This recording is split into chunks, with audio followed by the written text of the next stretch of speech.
April 7th, 2023 meeting in order. We will start with a prayer by Commissioner Vandergriff, and Commissioner Yeager will lead us in the pledge. What? Thank you.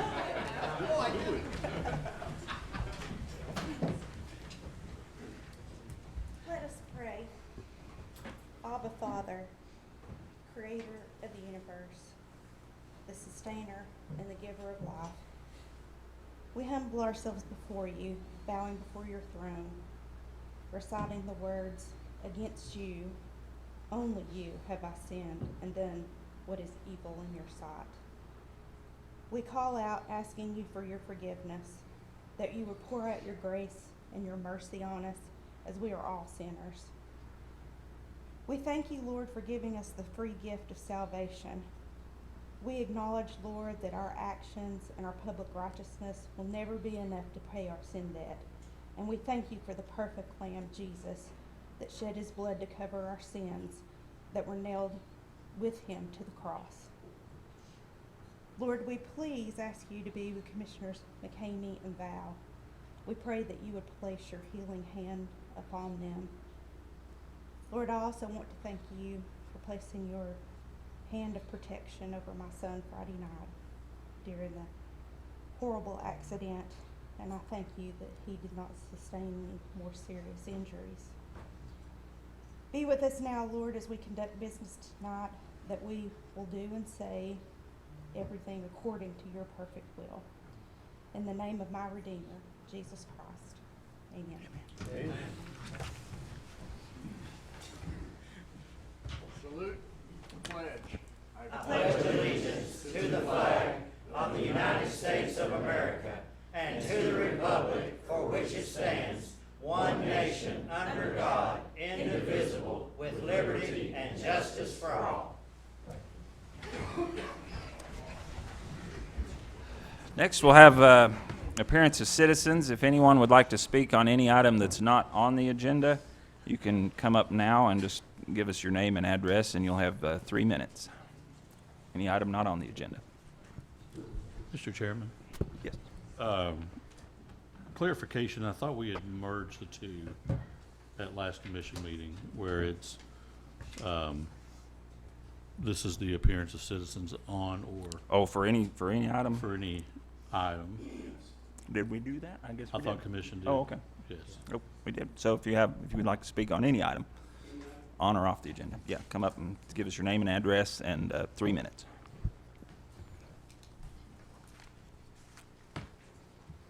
My name is Jack Mansfield. I reside at 103 Hendricks Drive in Oak Ridge. I wish to speak in regards to the presentation that Sheriff Barker is going to make tonight.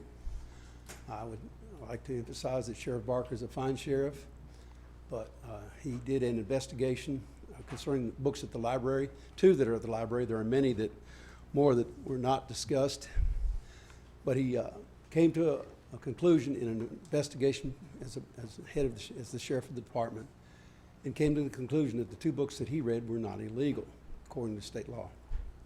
He also wrote a personal letter saying that the books were bad. He wouldn't want his children to read them. As a matter of fact, at the end of the meeting on Monday night, he said he wanted to challenge those 2 books because of the content that he thought was not very good. So at this point, I have to respectfully disagree with the conclusion he's made. As a police officer for 33 years, I was a shift lieutenant for the last 22. I had to oversee a shift of men who made arrests. And when they did that, I had to make sure that the arrests were legal, that they satisfied the requirements of the law, the TCA, Tennessee Code Annotated. In the law, it specifies what we refer to as elements of the offense. These must be met in order for their violation to have occurred. When we did that, came to the conclusion, they made the arrest. I was the officer in charge of writing the warrants, which they then submitted to judges to be sworn to complete the arrest. And I had to make sure that those elements were met in the verbiage of that warrant. The code that the sheriff refers to is 3917-911, and I'm not gonna read the whole thing. I'm gonna pick out what are the elements of the offense to violate this law. It is unlawful for any person to knowingly exhibit or make available to a minor any picture, photograph, or similar visual representation or image of a person or a portion of the human body that depicts nudity, sexual conduct. And part 2, or any book, pamphlet, printed matter that contains explicit and detailed verbal descriptions or narrative accounts of sexual excitement, or sexual conduct that is harmful to minors. A violation of this law is a Class A misdemeanor, which can get you up to 11 months and 29 days in jail and up to a $2,500 fine. In the book Let's Talk About It, which is one of the books he referred to, these are 2 pictorial pages that were in the book. When you look at these pictures, they perfectly satisfy the law. There is drawings of human anatomy, naked. Along the sides of the page describe a sexual conduct. I'm not going to say what it is. But at the top of the page it says things to try. So this book is encouraging sexual activity, sexual activation. As opposed to the state law in our schools, they teach sex education with emphasis on abstaining from sexual activity because it leads to unwanted pregnancies and venereal disease. And they give warnings about this kind of activity. But in these 2 pages alone, they perfectly violate this code. And there are many pages in this book that violate this code. So is this what we want in Anderson County? Do we want unwanted pregnancies? Do we want venereal disease? Do we want children harmed because of the contact that our librarians are more than willing to provide to minors? It should not be done. Thank you.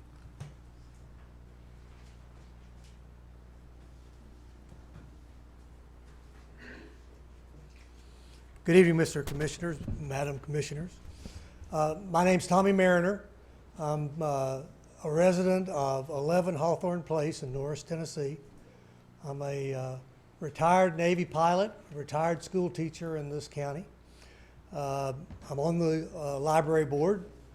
I'm a former city councilman for Norris and vice mayor for Norris. My mother was a librarian in Norris before my daughter was born, and she joined us as grandmother in residence, which she preferred to being a librarian, although she did like the libraries. We've seen in the last 4 months in particular, and I've listened to about 400 people from our county talk about the libraries and books, many of whom had not read the books, some had. Very passionate discussions. And I've also seen members of the commission begin to weaponize the powers of the offices they hold toward our librarians, people who want to give people in Anderson County a window to the world. I don't agree with all the things that are in the library. I would not have read the books that I've been asked to read as a member of a recent consideration committee. And reconsideration process is a very good process. It's healthy. It's healthy in Anderson County. It gets reviewed by the Anderson County Library Board. It can eventually come up to the commission. But what is happening today, threats being made toward people's liberty, toward people's jobs, is wrong.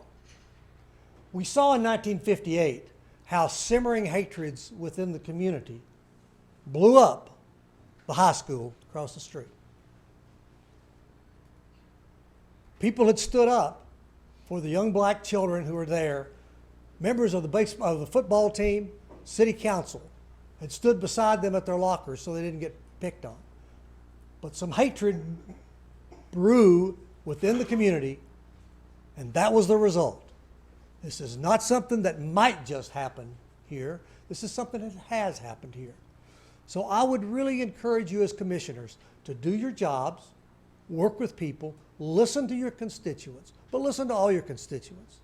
We heard one of the commissioners talk at Briceville the other night. He said only 2 people had been in support of this, of having books that were explicitly helping the LGBTQ community. And then he made an interesting aside. He said, and one of them was a teacher. One of the people in support of having extra knowledge available was a teacher. I like that. If only one person in the community is a teacher and will stand up and say, stop the bullying, that's a good thing. Anyone else like to speak on any item on the agenda? If not, we'll move on. Or off the agenda? All right. We'll move on to the approval and correction of the agendas, starting with the consent agenda. Commissioner Allen.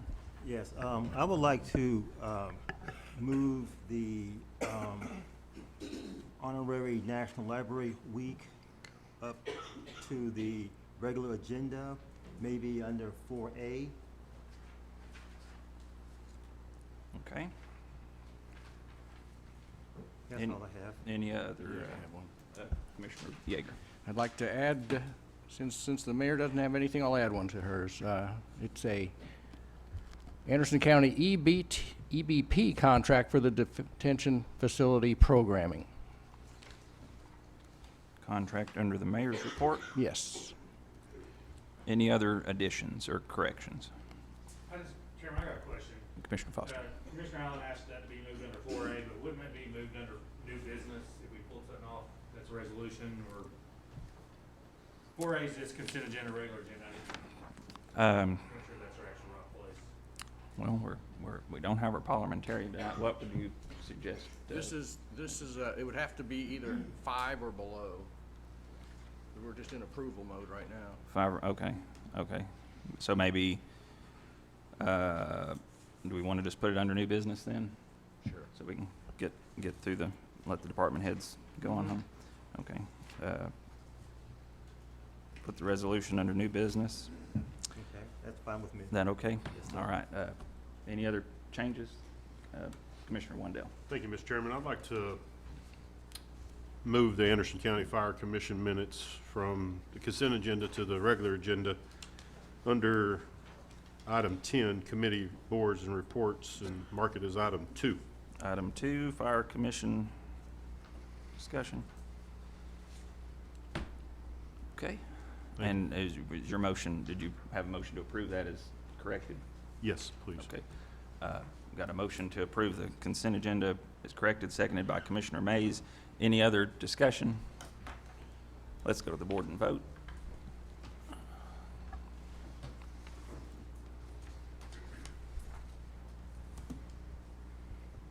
Motion passes 13 yes. Next, we'll go to the regular agenda.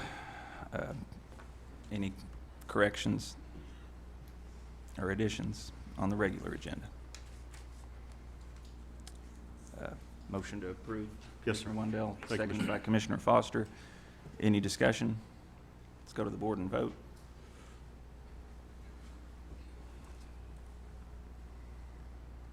Motion passes 13 yes. Next, we'll have item 5, departmental reports. We've got Sheriff Barker here with findings on the library.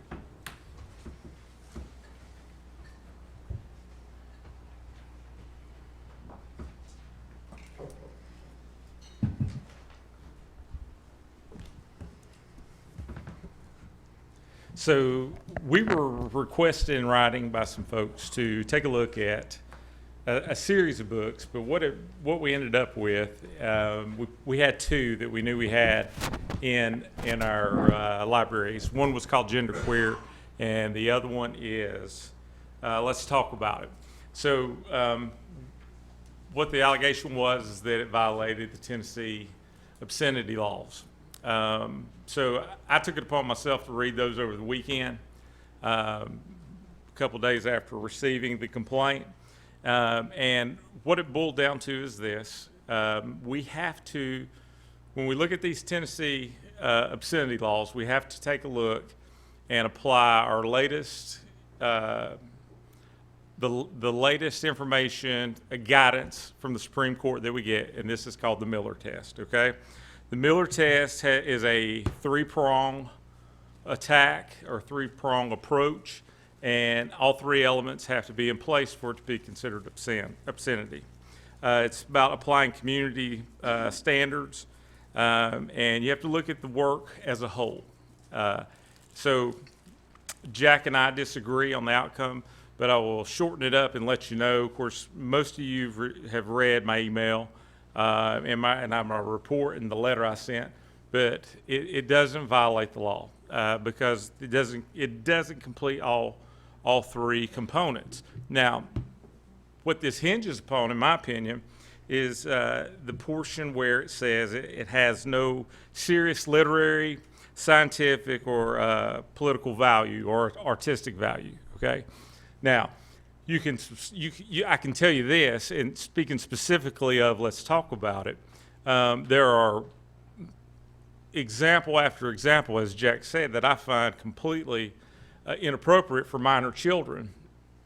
But it doesn't negate the fact that there are some literary value to it, in the sense of, as it describes the anatomy of some of these males and females.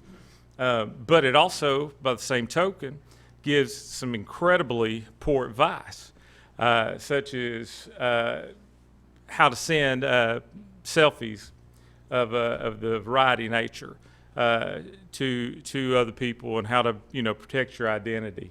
And it does talk about masturbation. It talks about sexual activity.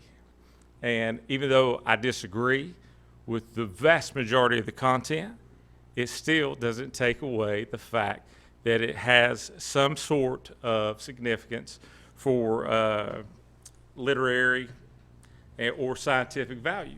Now, I will say this, I think it's very limited, and I am to the point to where, as Jack had mentioned, that I will be challenging these books through the library board system as a private citizen, because I believe that this material has to be, we have to have a better, the Anderson County Library Board has to have a better policy in place.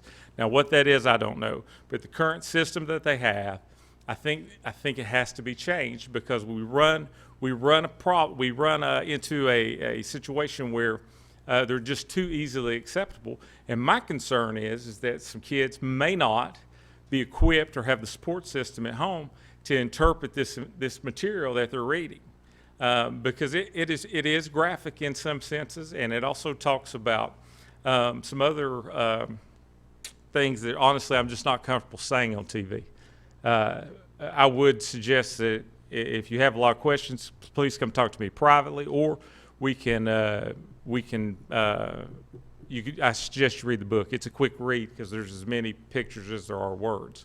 Now, again, when it comes to this Miller test and the value that it has, it boils down to what is literary or scientific value or artistic value. Okay, now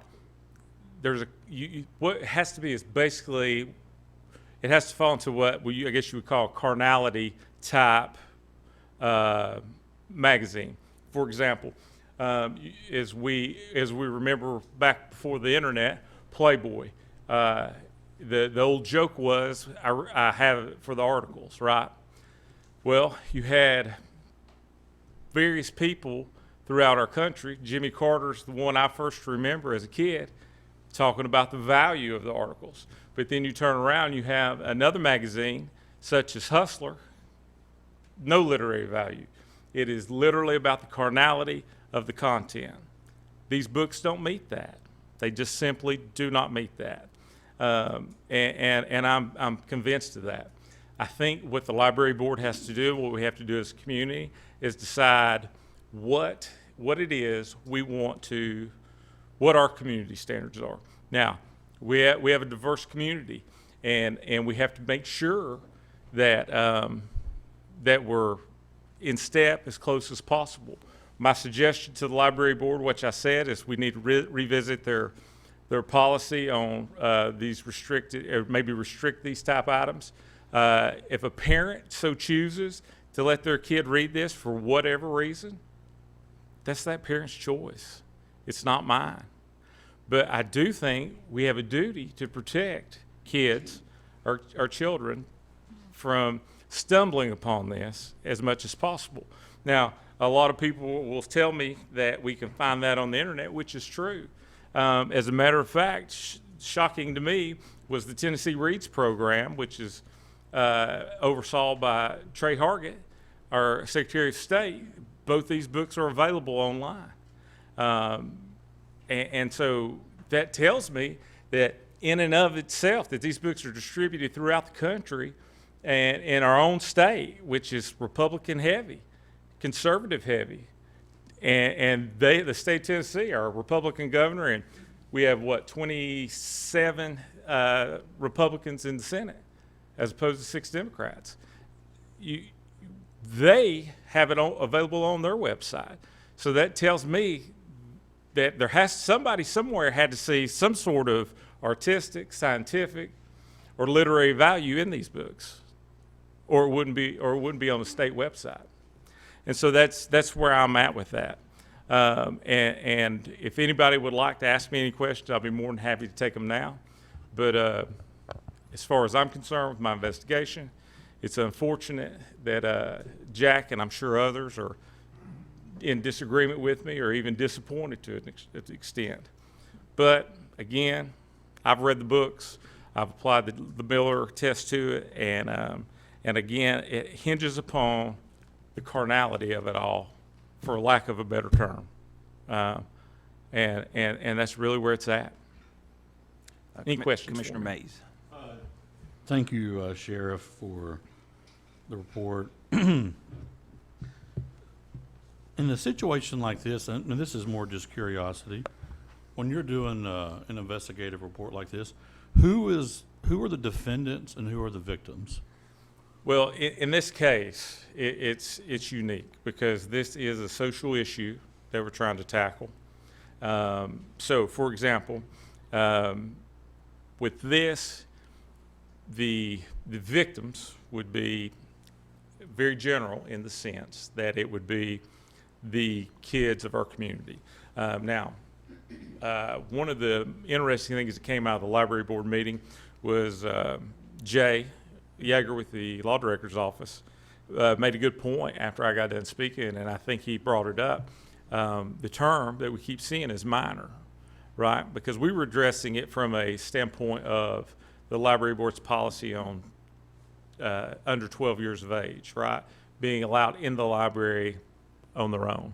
But the word minor means anyone under the age of 18. So I would say, answering that today, standing here, that we'd be talking about anyone under the age of 17 would be our victim.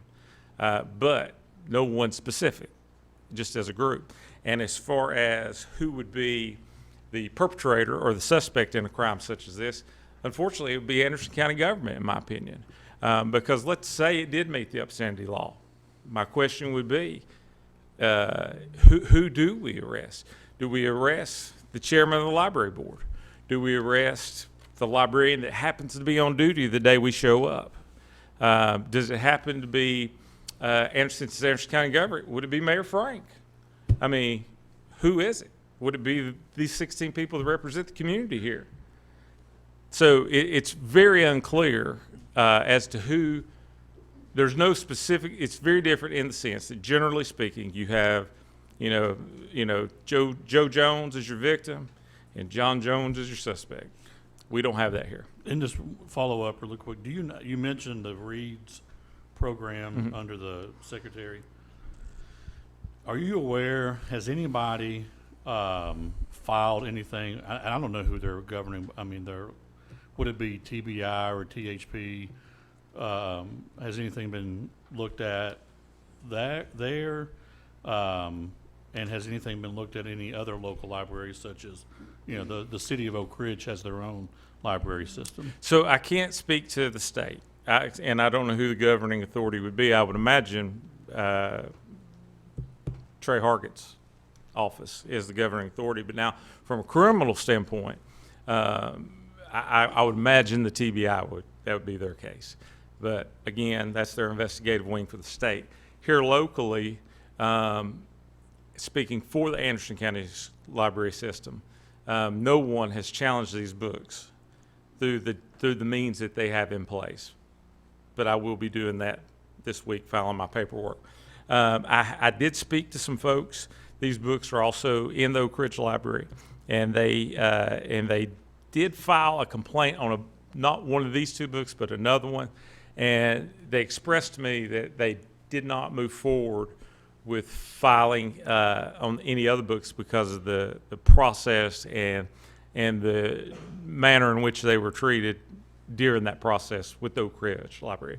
Then again, that's the city of Oak Ridge, not Anderson County. It's interesting. Thank you. Commissioner Allen. Yes, Sheriff Barker. Thank you for coming. Tell me, why are you filing a challenge against these books that didn't break the law? As Jack explained and showed, I'm not comfortable with some of the pictures and some of the content that I see in this book that falls outside of any type of literary or artistic or scientific value. Specifically, I mentioned earlier about they talked about how to take pictures and send them without identifying yourself and how to stay safe. Another issue that we ran across in this investigation was there was advice for minors to go on the internet to explore their kinks, is how it was stated. Okay. That's one more. Another question is that these books are so sexually explicit that they cannot be shown over the air, and you are very, very uncomfortable with them, and you would like to remove them. So why would they be shown to children? Yeah, so you're anticipating that I want them removed, okay? Sure. I haven't said that. I said they should be, in my letter to commission, I said they should be removed or restricted. I want to, for me, again, this is about freedom in the United States. We have to be very careful because once we open Pandora's box, particularly with these two books, and I can speak solely on these, but if these are widely accepted throughout our country and by our own state of Tennessee, my caution would be if we start removing those books, we could start an avalanche of everyone questioning anything that they disagree with, and we get into some censorship issues that would be really outside the bounds of what our country is about. Mr. Sheriff. Now, Yeah. I will say that. However, I think we have to leave it to the individual parent as to what is appropriate for their kids, and if and when their kids have those conversations, or if they need to be exposed to that material. Yeah, you mentioned policy, and during our meeting with the library board, was it April 13th? The library board mentioned a policy of maybe having a parental control on the library card that would prevent children from checking these books out. But that doesn't prevent the children from looking at the books before they check them out. I agree. The other point too is that, as far as the policy goes, that it was mentioned that they want to isolate these books, find some way of isolating these books. So if they isolate the books, then that would create in our library system a R-rated section, or maybe an X-rated section, or maybe a no-go zone in our libraries. So we have a situation where we have a library that has a segregated portion in the library. I don't think that the parents understand that if a book has to be segregated, maybe that book should not be in the library, because it seems to me that if we had to create a fun house for children, but in the fun house was a adult room, that wouldn't go over very well. So that's what we're doing now when we try to segregate books that are so explicit that we want them segregated. They should not be in the library. Can you address that? Yeah, that's a fair argument, okay? Absolutely is a fair argument. However, I will say this. What is explicit is subjective. It depends upon the individual parent that is trying to raise their kid as they see fit. That's and again, Commissioner Allen, you and I are probably agree on 99% of what's being said about these books, right? However, it is not government's call to decide if bottom line, they do not violate the law, therefore they're not illegal. So again, this is a social issue that we're trying to apply the criminal justice system to, and it's incredibly difficult. I do want to correct something that there has been a challenge for the book at the Clinton Library. The one that you mentioned, there hasn't been a challenge. There's actually a challenge there. Okay. Yeah. Well, during my investigation at the time, I inquired about it. To the best of the board's knowledge, there hadn't been one. I understand. And maybe I made a mistake. Excuse me? That book has not been challenged. Those two books, I mean, until Russell does. Right. Yeah. But they have not been challenged. Okay. Okay. I think maybe it's perfectly normal. Then It's a third. It's the another third one? book in the Yeah, I didn't read Yeah, that. I was told that there was a meeting there and that you sat down with some people there and talked with different book. What was the name of that book, please? It's perfectly normal. Okay, well, that's the book that has been challenged. Okay. Yeah, I'm sorry. Right, No, let's- no, no. Quite all right. Let's get Commissioner Varon, if you're ready. Yes, Sheriff Baker. Are teenagers going to have sex? Not mine. You wished. Good answer. We all know teenagers are going to have Sure. sex. Sure, they're prone to it, and it's probable. Yeah. And it's natural for them to be curious. Yes. And want to know things. Now then, I agree it's best if the parent can discuss sex with their child. But many adults do not do that. Many adults don't have a good education in sex themselves. Right. So, would you rather have an educated teenager or a teenager that's ignorant? Well, again, I would say that is a fair question. However, I would tell you this, okay? Having free, unabated access to this material for across the board. So you want to charge for it or what? No, I Mr. just Chairman. I don't want to charge for it. Mr. I want to see us have something in place, because currently the way the system works, Point of order, it's Mr. an undue Chairman. burden on your librarians because they walk in. You need me? No, I've got a point of order. Yeah. Sheriff Barker is here tonight to read his report and to give his findings.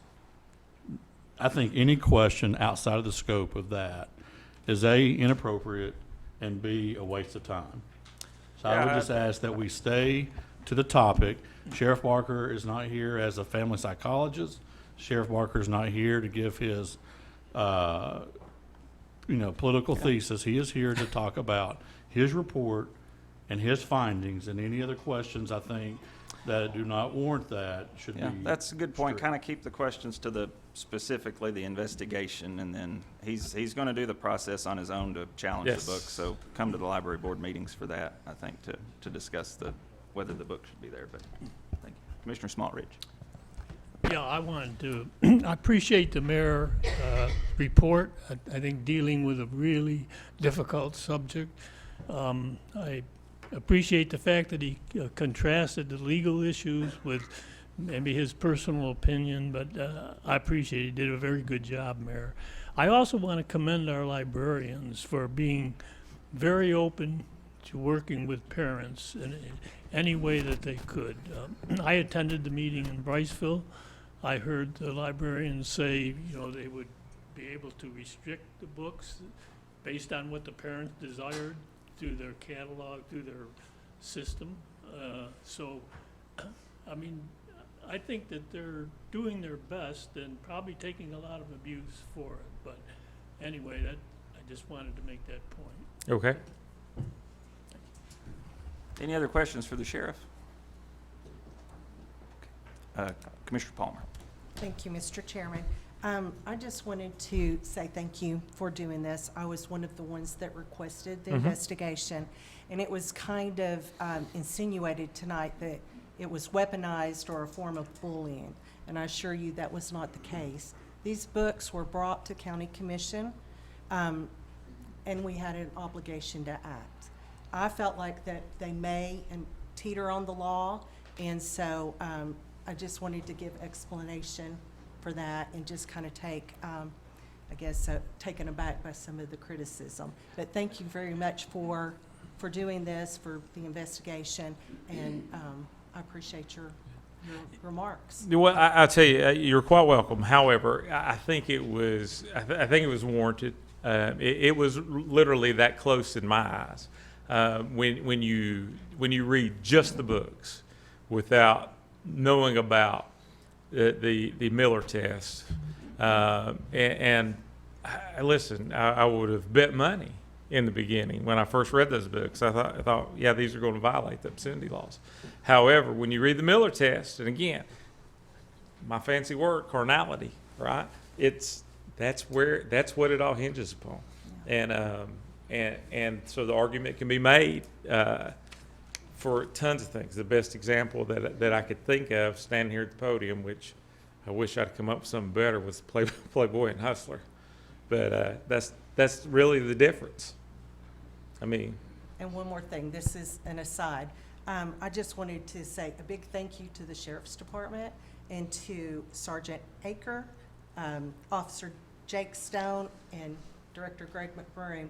I was in a car accident this past week, and you all came to my aid. They were very kind, very efficient, did a great job, and I appreciated that so much. So I wanted to say a public thank you to your department and to those officers. I'll make sure I pass that on to him. Thank you. Other questions for the sheriff? Thank you. Thank you for coming. Thank you.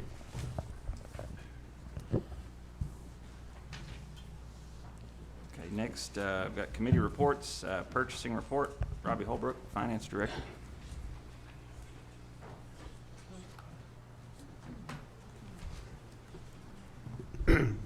Tonight on the purchasing report, we have 3 contracts approved by the law director. The first 2, the third one was contingent on budget approval, which that did not pass in budget. So I'm asking for 1 and 2 to be approved as a group or individually. Got a motion by Commissioner Wendell to approve as a group? 1 and 2. Motion to approve 1 and 2, seconded by Commissioner Yeager. Any discussion? Let's go to the board and vote.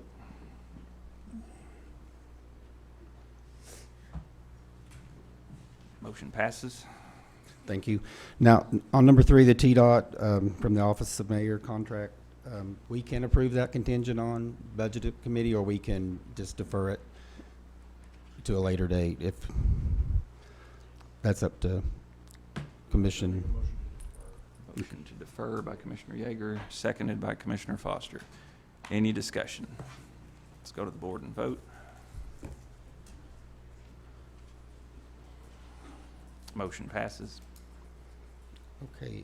There was no items under Section B. Under Section C, other business, request to surplus the following. There were 2 mowers, 8 vehicles, and 1 bus that were approved to surplus. Motion by Commissioner Mays to approve, seconded by Commissioner Smallridge. Any discussion? Let's go to the board and vote. This is all up together, right? Yeah, Yes. yeah, all the surplus, yeah.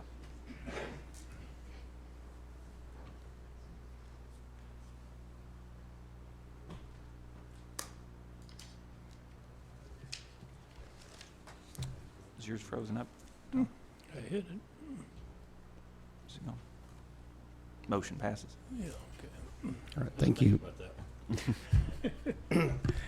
That's all I have for purchasing Artificial report. intelligence Okay. getting Okay, moving on to the budget report.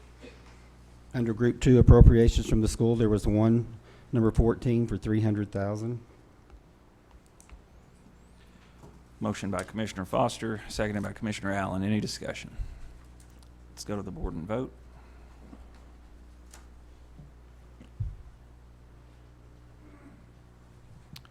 Motion passes. Thank you. Sorry, I jumped ahead of myself there. I'm going to give the cash and fund balance and sales tax report. First, so the cash and fund balance report ending March 31st, 2023. The general fund and restricted funds, $1,095,420 committed. 1.6 million assigned is at 3.7 million. Unassigned fund balance 9.2 million for a total fund balance of 15,729,147. Cash for March ended with $20,811,036. The school's fund balance, $12.6 million, cash, $22,928,608. Commissioner Wandale. Thank you, Mr. Chairman. Robbie, under the 118 fund, ambulance fund, Yes, sir. unassigned fund balance, $669,666. What's that represent? Their fund balance, what they've had. How much they got left? Yes, sir. And are they on track? Or are they gonna be cutting it close? They'll be cutting it very close, yes. Okay, then the follow-up, fund balance, 263, employee benefits fund, $1,603,613. Assigned funds, total fund balance at 1.6 million roughly. Cash, 2.1 million. Tell me a little bit about that fund and how it functions and. That's the self-insurance fund that, for employee benefit.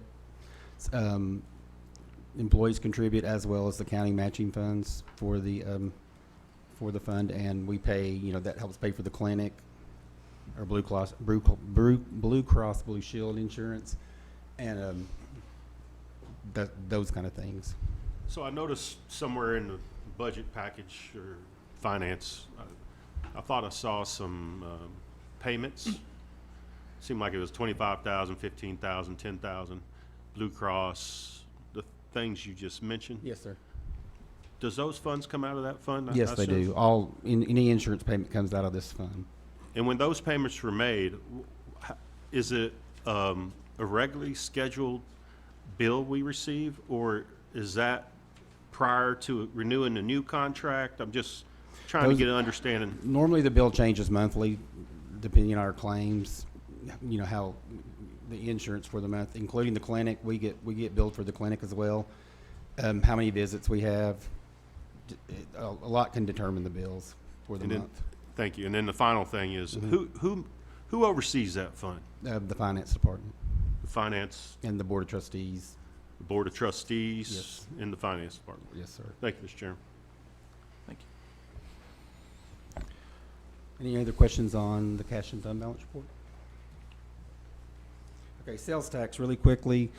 The month of February, we were 16% ahead compared to last month, 4,438,592. And Anderson County's portion was 5% up from February of last year. So a good month for sales tax. And just really quickly, an ARP projects update, as we do each month. Currently, we have $3,489,807 in revenue loss available, and $2,117,279 in other eligibilities, for a total of $5.6 million. Of the 24 projects listed on here, 6 have been completed, 10 have started or in progress, and we've made some kind of payment towards those projects, and we have 7 projects that have not started at all yet. So that's just a quick update for the ARPA projects. I'll be happy to answer any questions. Commissioner Wandale. Thank you, Mr. Chairman. Starting on number 1, Robbie, and I apologize, I didn't get a chance to get to you before the meeting started, but number 1, employee retention payments exempt, and then number 2 was employee retention payments non-exempt, 614,000 and then 85,000. Those were completed. Those funds, we'll call it 700,000. Those were to go to all Anderson County employees. Yes. And those were kind of, sort of, what, merit raises? It was more of honestly, it was a plan that was created by Clinton City, by their finance director, Gail Cook, and we were real impressed with the plan, and we adopted it. The county commission adopted, budget committee and then county commission adopted that plan as well. And it had to do with employees who worked during COVID months, and from the beginning of COVID through to the end of it, and it was more of a retention payment based on the risk factor for those that had more of a risk factor with the virus. And so Anderson County employees, all departments, EMS. Yes, sir. Sheriff's Office, they all received these funds? They did. Okay. And I apologize, I'm just got a lot of questions tonight. The Tennessee Emergency Broadband Fund, you talked about this in some of the budget meetings. I still notice on the document here that we have both of them listed as $250,000, which we agreed to as a body to fund that for broadband throughout, the areas that don't have broadband, in conjunction with the state, but one of them didn't go through, so it's 250. Have you put that back in yet, or is that? Have not, but I do expect that to be back in next month. The mayor sent an email out that we are. And I apologize, you do have that further in this presentation, so I jumped ahead a little bit. That's okay. So you do have it covered in here, and I apologize for No that. Then the EMS fund balance adjustment, dispatch worker compensation, 280,000, that's completed, or, yes, completed. What was that for? So for EMS this year, they had a budget deficit over 400,000. We decided, the budget committee, instead of addressing the deficit of the whole, like with moving a penny or other revenue to that code, we paid through the ARP funds. We're allowed to pay for current budget items in the EMS budget, or in any budget for that matter, and we chose to pay those. It was decided to help them out with their budget to pay those items. I'd like to find out later, you don't have to tell me tonight, I'd like to know how much of the 280,000 was used for dispatch versus workers' compensation. I'd like to get a difference in that at some point. And I only got a couple more here. Of course, the Claxton sewer study is still pending, 30,000. And Mayor, I don't know if you want to address that, or is that something that we're still folding into the county-wide assessment for water and sewer?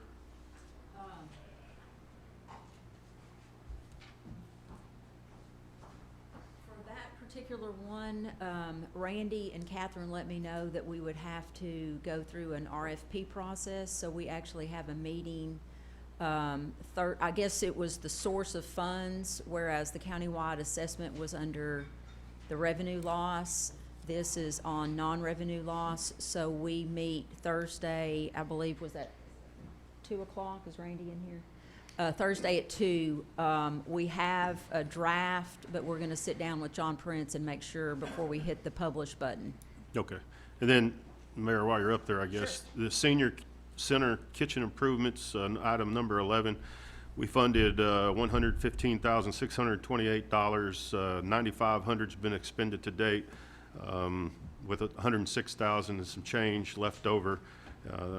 Another thing I'd like to have, Robbie, on all these, I'd like to have dates of when we put out and approve these funds to be allocated, expended, so on.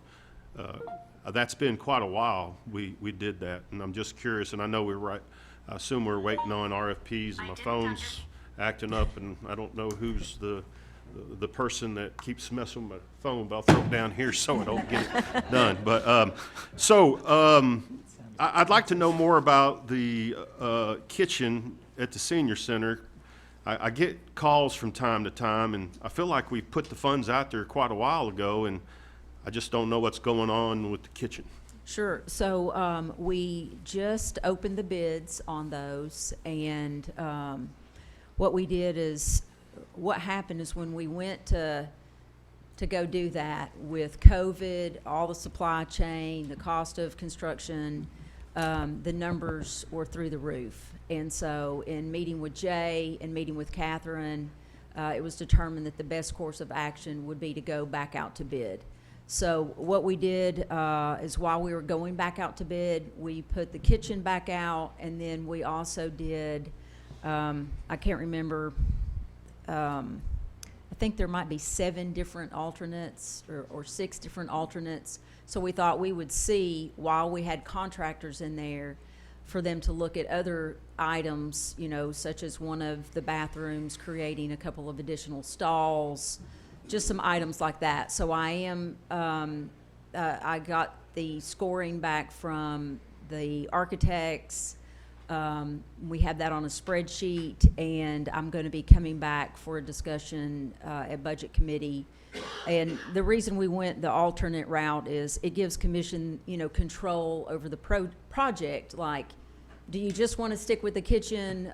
So for instance, we have coolers. We can do inside coolers, inside freezer, but we went ahead and added an alternate that what if we do walk-in cooler? What if we do walk-in freezer? And we thought we just are getting quotes on all of those things so commission could make that decision. Yeah, let's do this one. No, we don't want to do that one. And it gives you more control over the total cost of the project instead of having to go back in and do like value engineering and that kind of thing. Just had several seniors Yes. that seem to have the impression that we've never funded it. And I want them to clearly understand this body has funded it Yes. quite a while ago, and it's been sitting there. So, and I understand your discussion on how to get these other things done and the needs to get it done. I respect that. So the funds are there. And that's all I have on that. Sure. And then Thank you. Thank you, Mayor. And then, I guess, Robbie, the last thing. Item 16, sheriff's vehicles for 2 years. We agreed to put $900,000 out. We've spent $411,832.77 to date, balance of $488,000. The money we put out, is that a down payment on cars for the future, or have we received the cars? That would be purchasing cars for, they purchased half of the vehicles for the first year. And do we know when those cars are coming in?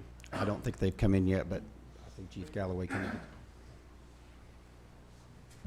Commissioner, we bought 7 new patrol vehicles, and I believe we have 3 issued now.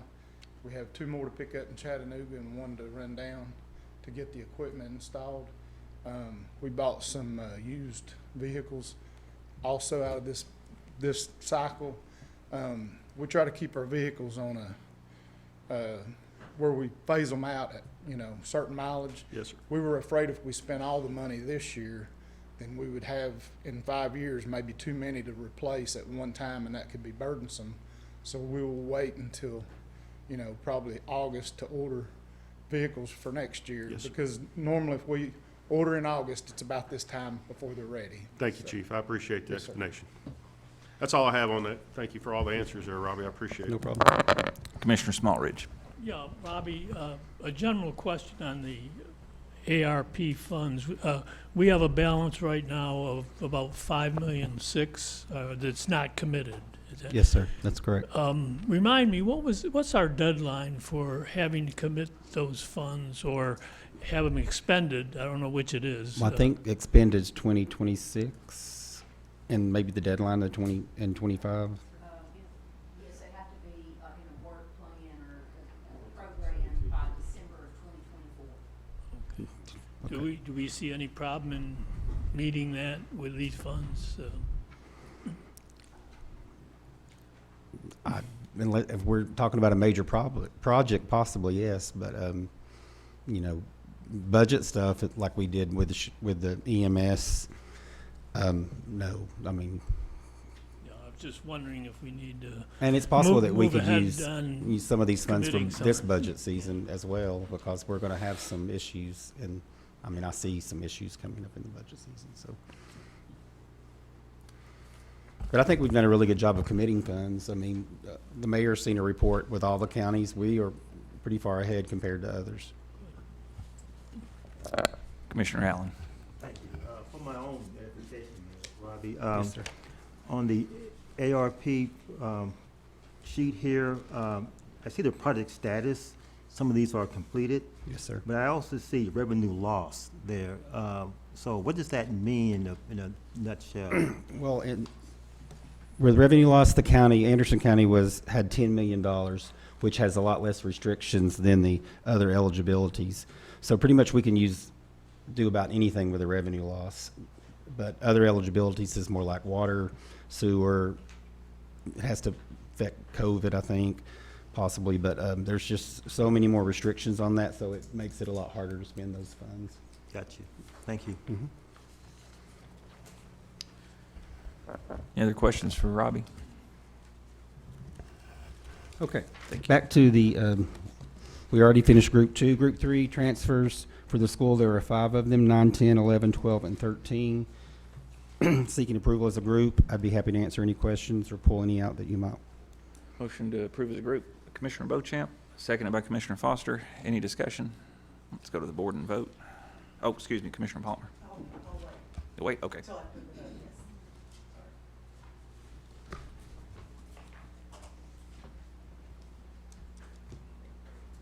Motion passes. Now, Commissioner Parker. Thank you. I have a question, I guess, for Dr. Parrott. There's 5 here in this group 3, and 4 of them have the same justification. I would just like a clarification of that. It says funds from benefit code or unspent amounts remaining from bonuses are paid during the year. Can you explain what that means? That was earlier in the year. Okay. We give everybody a $1,500 bonus out of debt service, and Okay. then that was just money that was left in there nobody's using, so she did that to shore up some of the other accounts, like on insurance and things like that. So there's not one code that's bonuses? There was a bonus, there's a whole line item, but what it was, you had it, and then you had, income tax, you had insurance, you had all of that stuff, retirement and all that stuff, so there's like 5 of them in there. Okay, it was just a little vague because we're pulling from state retirement, communications, different codes, so I didn't, and I apologize for not calling you before tonight. What she does, every year she does that to make sure, so you don't have the May and June, you don't have about 4,500 of those amendments to move, so she tries Okay. to shore up things throughout the year. Yep. Okay, all right, thank you. You're welcome.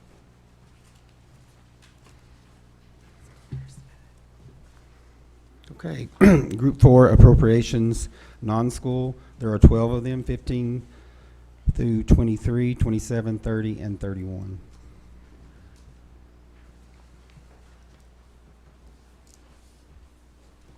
Motion by Commissioner Foster to approve as a group.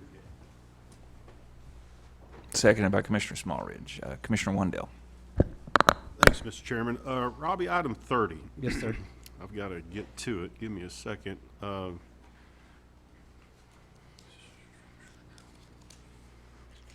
getting there. You're fine. Okay, here we go. Committed future land purchases, industrial land purchases, that's the amount, 237,698.18. And then we're decreasing the revenue code, and again, that's one of the items I think it's gonna be a part of that 50,000 next. They're gonna kind of be put together in the next down. So the 237,698.18 was for the TCAT. We had set aside funds for the TCAT building, or we were leasing, and there was a we had committed funds to help with the new building. Those funds are no longer needed, so we're moving it back to the funding source, which was industrial land purchase, the 34685-1000, which has 938,236, and this will increase the balance to 1,175,934. And the 50,000 was for McNabb Center that set aside assigned funds for a building or a project they were working on, and they're no longer going to be doing this project, so we're moving it back to unassigned fund balance. So the 237, it came from the same fund, we're gonna put it back in, is that correct? Yes, that was the funding source. It was in 34690 TCAT. We're moving it back to 34685-1000. Okay, thank you, appreciate it. Commissioner Isbell. Thank you, Mr. Chairman. Robbie, is that, where that money's being moved back, was that the fund that we did a tax increase for?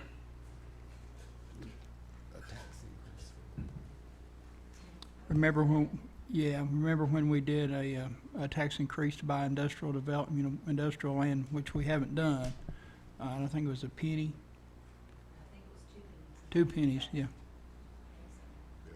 So it's the same fund that we're Yes, moving sir. it back to? Yes, I do that at the end of the fiscal year when we collected all of our property taxes. Okay, because I remember that when that was approved, I didn't vote for it, but anyway, when that was approved, is that it was going to be used for to buy industrial land, but we've used it for several other things, but now we're paying it back. Is that correct?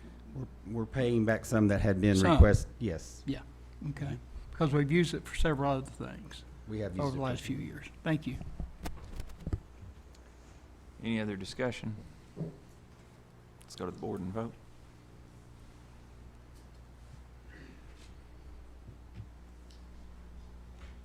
Motion passes. Okay. Group 5 appropriations that affect the general fund unassigned fund balance. There were 3 of them, 25, 26, and 29.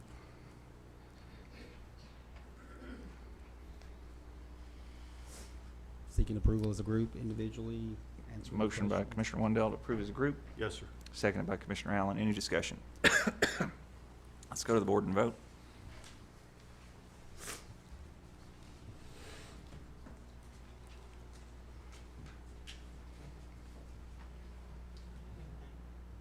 Mr. Chairman, I don't have a button to push. Nothing to push. Froze up. Here, it's up now. There you go. We've been banned. Motion passes. Okay, in Group 6, there's 1 transfer from payroll from the fleet services for $3,000.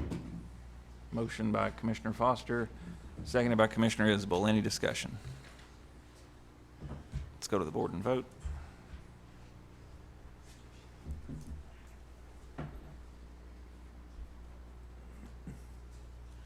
Motion passes. All right, thank you.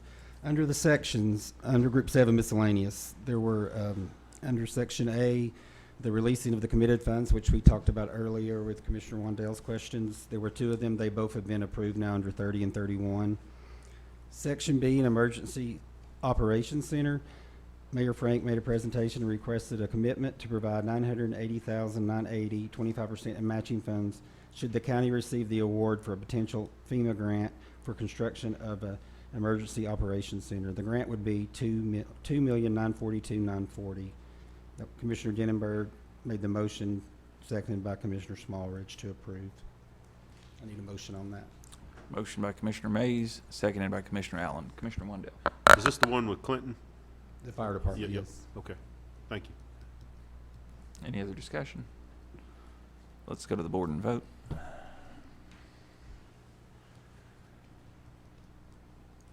Motion passes. Thank you. Section C, an ARC Power Grant. Mayor Frank presented a request for approval to apply for an ARC Appalachian Regional Commission Grant opportunity.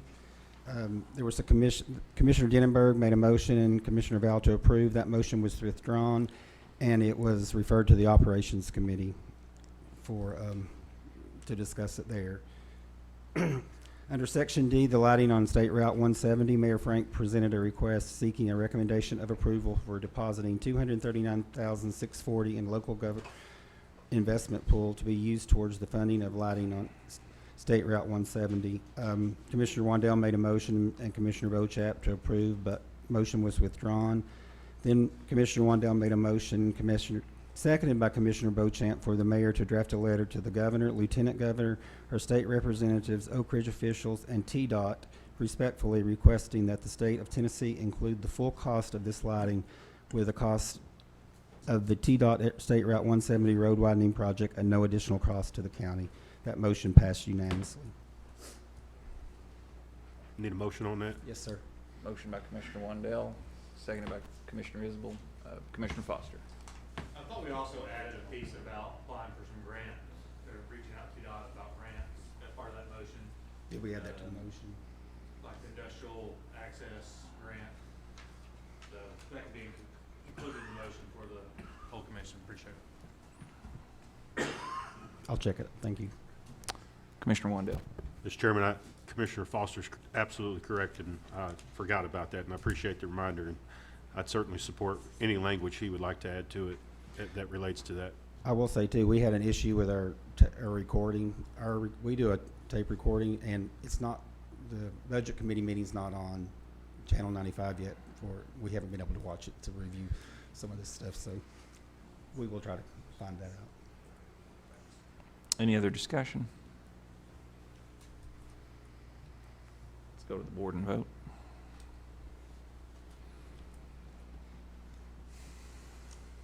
Motion passes. Okay, under Section E, the proposed 23-24 proposed budget. I don't need a motion on any of this. This is for information only. We always will bring the budget as a whole to the county commission. But 48 general fund budgets that met the budget guidelines were approved by a motion by Commissioner Foster and seconded by Commissioner Denenberg to forward to County Commission. 3 other funds, Fund 122 Drug Control, Fund 127 Channel 95, and Fund 131 Highway budget were approved in a motion by Commissioner Foster and seconded by Commissioner Smallridge. Mayor Frank presented a request seeking recommendation for approval of the addition of a maintenance position and a codes enforcement officer in the budget. Both of those were approved. Motion by Commissioner Wandell and seconded by Commissioner Smallridge to forward to County Commission. And, excuse me,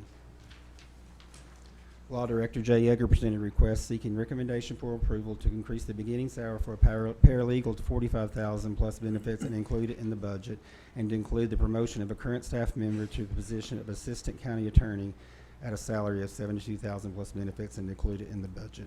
And Commissioner Wandell made that motion, and Commissioner Denenberg seconded. And then Commissioner Wandell made a motion to, and Commissioner Beauchamp seconded, to increase the mayor's annual vicinity travel allowance to $9,600 to meet the legal guidelines and statutory requirements of the state. That motion passed unanimously. So that's a budget update under Section F in grant applications. I'm sorry, is there any questions? I guess I don't have a motion, I guess I have a question. Yes, sir. How many budgets have been approved and how many do we have to go through? That's a good question. Currently, we had 48 in the first motion, and then the law director and the motion was made to approve his. So 49 general fund budgets. We still have the election, the district attorney general, and all the sheriff budgets for general fund. Other budgets that are needing approved are the library fund, Fund 115, Fund 116, solid waste, EMS budget, Fund 118, and the tourism budget at Fund 128. We still haven't approved those. And none of the debt service. I haven't brought the debt service or the self-insurance, any of those, next month. Commissioner Mays. Yeah, just to piggyback off that, is your time frame still the same as far as when you're wanting to have these in front of budget committee approved? And It's been changed quite a bit. Okay. But next month, the school budget will come before the committee. All the sheriff budgets, again, will be up for discussion, along with the other ones that we haven't discussed. We may have to have an additional budget meeting. We've already discussed that a little bit in budget committee. The goal is by June 30th. I'm not sure that will happen this year, but I'm hoping that it does. I mean, you always do, but just if notify everyone of any additional. I'm working on an email the next 2 days to send out to the budget committee, and I'm going to go ahead and send it out to full commission about the rest of the budgets that we have left. Thank you, Robbie. Any other questions on the budgets? Okay, Section F, just grant applications, 2 grants. Hang on just a second. I'm sorry. Commissioner Wandell. You're good. I'm slow. You don't need a motion on? I don't have to have a motion, no, sir. It's just information. So far, that's what the budget committee's accomplished. We will present the budget as a whole, the general fund and all the other budgets for you to approve. All right, so the adjustments for the law director, mayor? I'll go ahead and add those into the Okay, the we'll budget. do that all together? Yes. Okay, thank you for clarification. Any other questions? Okay, Section F, grant applications. There were 2 small grants that were just requesting to make a application. The Norris Community Library applying for a TOP grant that's worth $1,749.90, and the EMS applying for a LASH grant from UT Medical Center, $1,800. That motion by Commissioner Wandell and seconded by Commissioner Vandergrift to approve both application submissions. Motion by Commissioner Vandergrift, seconded by Commissioner Mays. Any discussion? Let's go to the board and vote.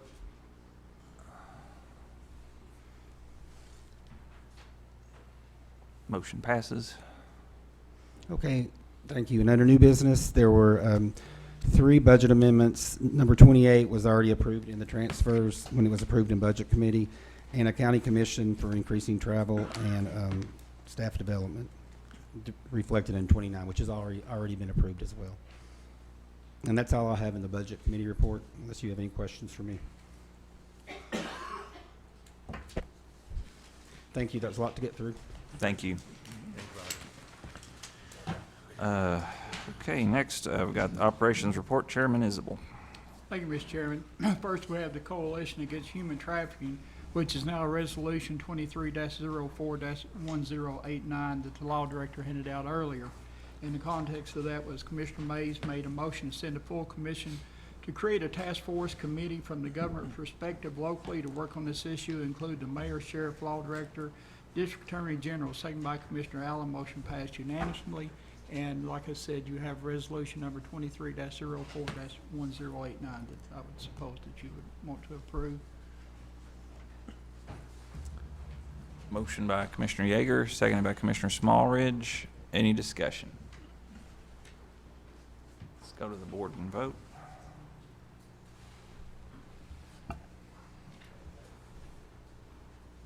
Motion passes. Under the mayor, as Commissioner Yeager made a motion to approve resolution number 23-04-1084, authorizing Anderson County to apply for financial year 2023-2024 Appalachian Regional Commission ARC partnerships for the opportunity and workforce and economic revitalization, power implementation, grant funding. Seconded by Commissioner Anderson. Motion passed unanimously for the full commission for approval. And on the front part of that, what that's talking about is that Appalachian partnerships for opportunity and workforce and economic grant makes resources available to help communities affected by job losses in coal mining, coal power plant operations, and coal-related supply chain or logistics industries due to the changing economics of the coal economy. So moved. Got a motion and a second. Any discussion? Let's go to the board and vote.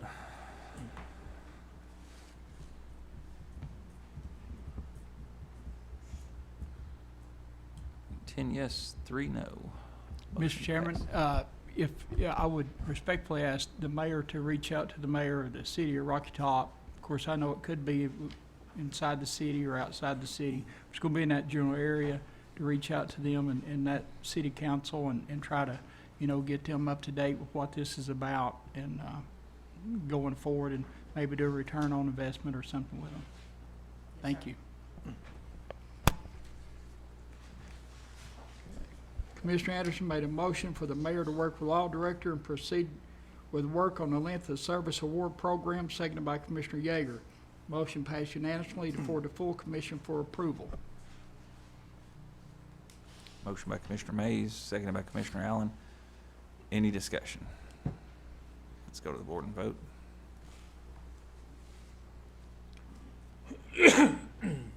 Motion passes. Under Law Director, Commissioner Allen made a motion to approve resolution number 23-04-1085, amending the wild turkey youth hunt, changing the date to April 29, 2023. Seconded by Commissioner Mays. Motion passed unanimously to forward the full commission for approval. Motion by Commissioner Yeager, seconded by Commissioner Mays. Any discussion? Let's go to the board and vote.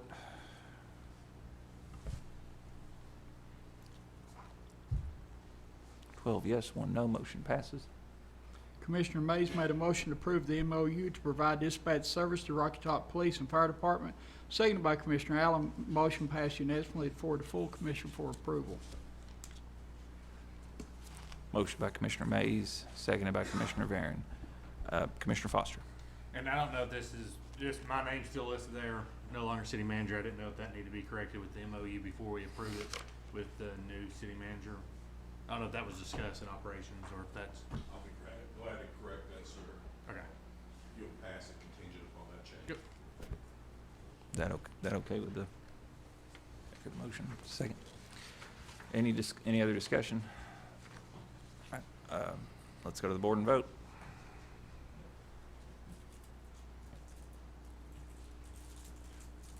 Motion passes. Commissioner Anderson made a motion to approve the MOU to provide dispatch services to the City of Norris Police and Fire Departments. Seconded by Commissioner Allen. Motion passed forward to full commission for approval. Motion by Commissioner Vandergriff, seconded by Commissioner Yeager. Any discussion? Let's go to the board and vote.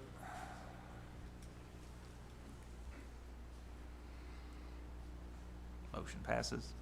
Commissioner Yeager made a motion to approve the MOU for cost-sharing agreement for state tax appeals between Anderson County government and the City of Oak Ridge, seconded by Commissioner Allen. Motion passed forward to full commission for approval. Motion by Commissioner Mays, seconded by Mayor, second. Commissioner, oh, go ahead. I'm sorry. I prefer not to pass that tonight. I've sent it to the city of Oak Ridge last week, and you know, they've been experiencing computer problems. I've not heard back from their city attorney or Dr. Watson yet. So I would prefer to wait till they send back their edits, their comments, and I'll bring it back next month. Instead of passing it now and having to amend it again, I want to wait to hear their comments. But thank you so much. Mr. Chairman, we need a motion to defer. Just defer to May on that, okay? Got a motion to defer by Commissioner Allen. Have a second? Yep, Commissioner Mays seconds. We can do a voice vote on deferral, I guess. Any discussion? All those in favor say aye. Aye. Any opposed? All right, motion passes. Commissioner Mays made a motion to approve resolution number 23-04-1086, authorizing the donation of surplus Anderson County Sheriff's diving equipment to the rescue squad. Seconded by Commissioner Allen. Motion passed forward to full commission for approval. Motion by Commissioner Yeager, seconded by Commissioner Foster. Any discussion? Commissioner Wandell. Thank you, Mr. Chairman. TA, do you have any certified divers in the rescue squad? Yes, sir. How many you have? I'm just curious. I've got 4. Okay, thank you. Thank you, Mr. Chairman. Any other discussion? Let's go to the board and vote. Motion passes. Commissioner Mays made a motion for tourism to temporarily move to a location next to the finance department, the courthouse, until they find a permanent location. Seconded by Commissioner Yeager. Motion passed forward to full commission for approval.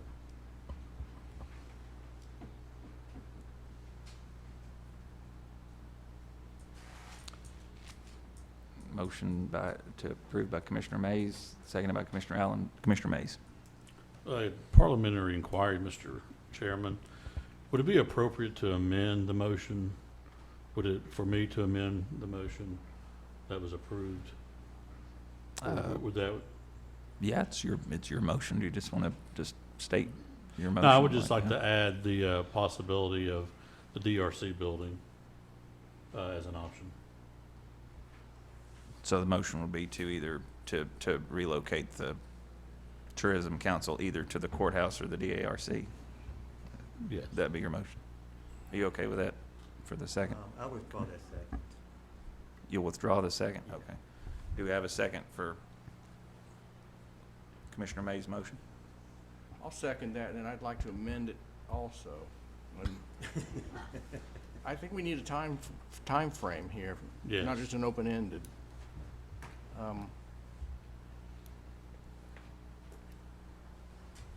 Where are we here? June 1st? June 1st move? Moved by June 1st. Moved by June 1st is my amended motion. So we have to get a second for the amendment. Okay. Do we have a second for the I'll second that. second by Commissioner Palmer? Okay. Commissioner Smallridge. Yes, I'd like to hear tourism talk about this as a recommendation, what they think. Thank you, Commissioner. This came out of operations. If you'll look at your agenda, you'll see that the Tourism Council also met this month and have an alternative recommendation that they approved. My main concern, and also talking to the other members of the Tourism Council, is that it's been kind of titled as a temporary solution as we find a permanent home. Our concern is that this will be a permanent problem. This will be a temporary solution that turns into a permanent problem, that we will always be looking for a place to house us that fits the majority's, I guess, wherever they think that we should be. When we originally started this process, January 2022, to move in with the chamber, our plan was to locate with them, to still be accessible to the public, and to still have a public presence. And it wasn't because we were unsatisfied with our current location. We just thought this was a better opportunity. And so that was what initiated that was what the initial move was about. So when we went through this process of trying to find another location and talking with the members of the Tourism Council, they are all adamant about having a public presence, or majority of them, having a public presence and being accessible to the public. I also thought when this came out, after Commissioner Mays made the motion, is to look at what other counties are doing. We're always trying to compare what we're doing with other counties, and there are no other counties located in their courthouse. They have another welcome center, they have another facility. A lot of them are located with the chamber. So I just feel that even though it's a temporary recommendation, that it would turn into a permanent problem of finding a location. If you look at our recommendation, that's in the minutes, there's other options that we did look at. There is a recommendation that we have to purchase the building that's located behind us, and that's what the Tourism Council approved earlier this month. So that would be what we are recommending. Does that answer your question?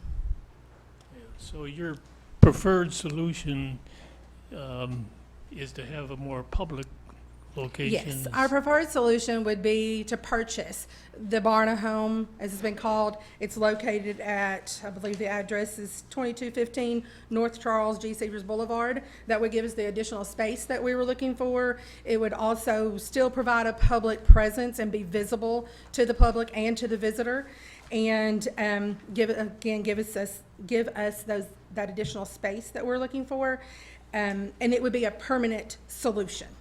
So that would be our preference.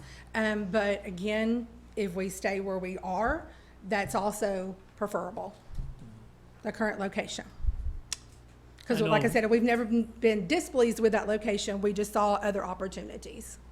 I know just before coming here tonight, I got a call of another space someone was offering as a possibility for you to move to on a temporary basis or a permanent basis. So Yes. I don't know about the adequacy of that space. I'm just not sure we're ready to do this, to make this move without some more input from the tourism. And I do have several members here of the Tourism Council. If any of them would like to speak on this issue, but again, you all know the history. I mean, we've been here since December discussing this, and again, it goes back to January 2022. We took the vote in December to stay where we are, and then Operations has discussed additional moving to additional locations, either leasing or purchasing, and then I think that's where this recommendation came from, to put us in a temporary location and sell our current building. Again, I feel that we could stay where we are until we find another home. I don't think that there's anything wrong with staying exactly where we are until we find a more permanent solution. The Tourism Council has recommended a permanent solution. It would be to purchase a building. I'd like to, if it's appropriate, make a motion to, or maybe it's an amendment to the motion to defer this action, and maybe refer back to Operations to take another look at it. Okay, quasi-parliamentarian, what? We got to vote on an amendment still. Does the deferral trump that, though? Where are we? Jay, I need your help on this.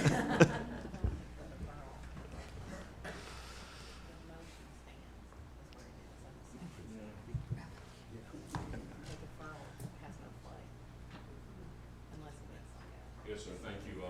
Need to dispense with the motion. You've already got called right now at this point. Okay. You got a motion and a second, correct? We've got a motion, a second, and an amendment that we've still not voted on. Okay, vote on your amendment and take the measure up. Okay.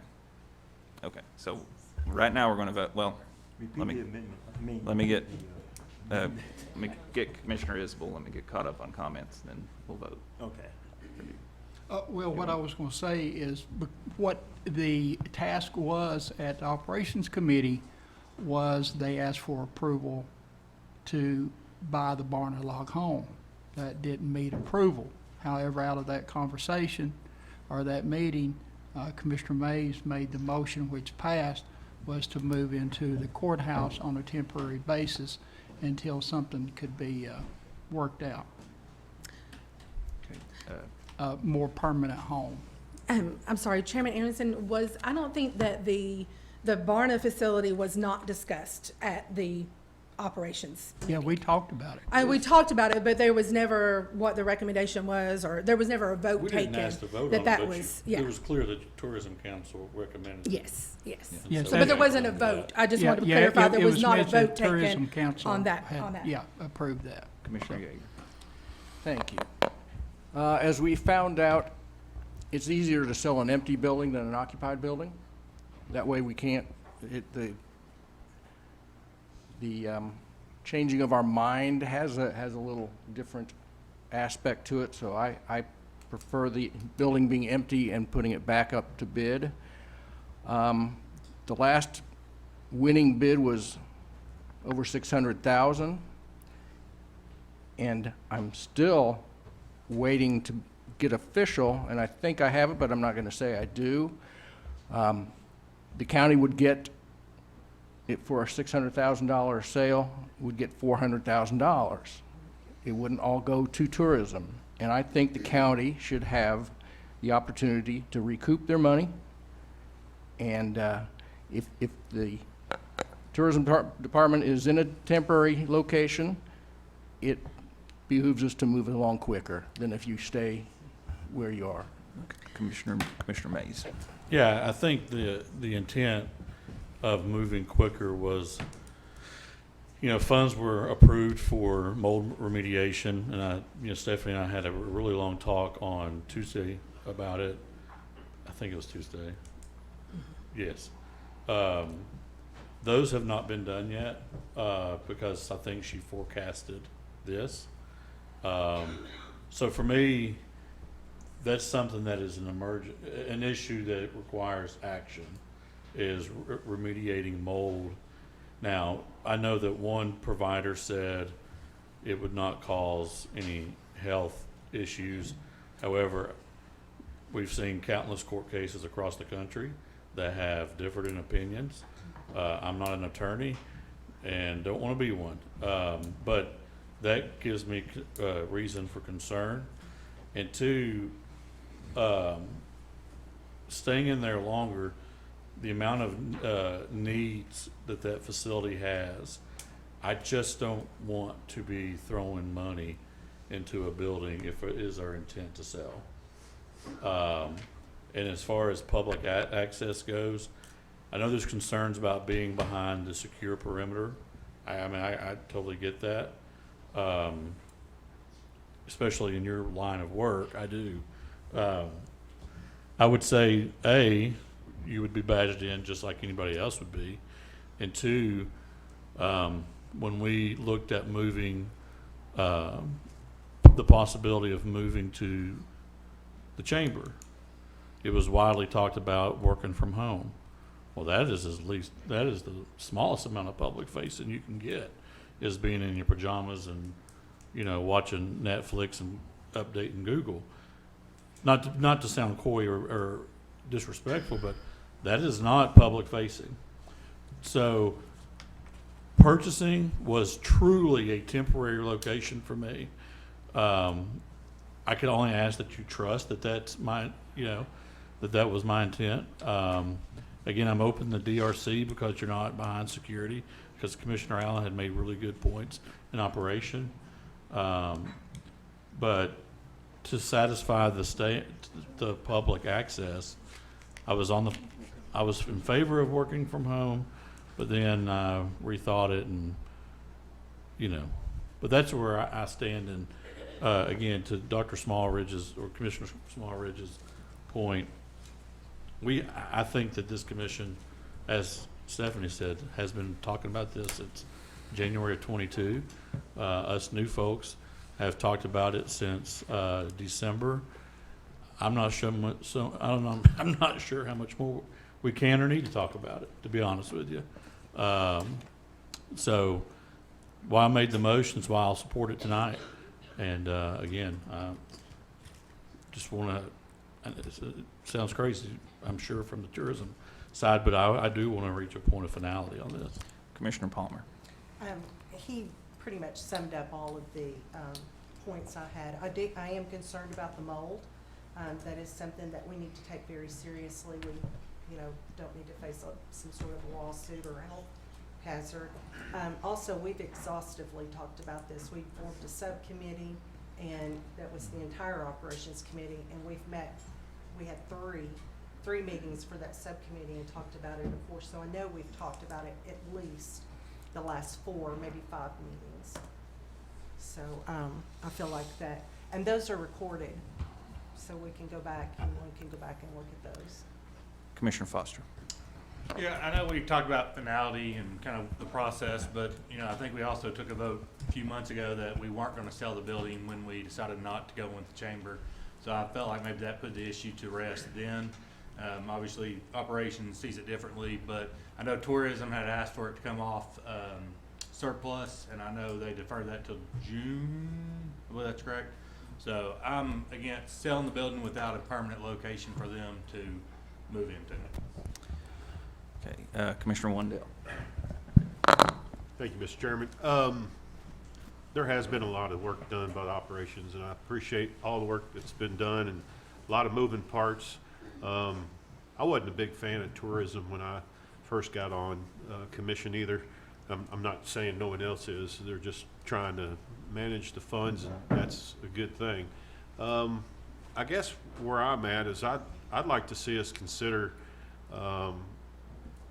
putting it in up there in Rocky Top at this new building that we're going to get with these power funds. I think that facility is going to be funded, and there's going to be a grant, and I think that the tourism could locate in there. It'll be big enough to have tourism location, EMS location, and all the training for all the fire departments and the sheriff's office and whoever else is going to use the facility. So something to think about. I know we can't do it tonight, but I'm not in support of moving the tourism into the courthouse. There's a lot of people that don't like to come to the courthouse to do business because they got to go through security. And I know there's not a lot of tourism business, but I'd say there'd be a lot less when they try to find a parking spot, have to come through security to go into the courthouse to talk about the tourism business. So from that standpoint, I'm not a favor of it.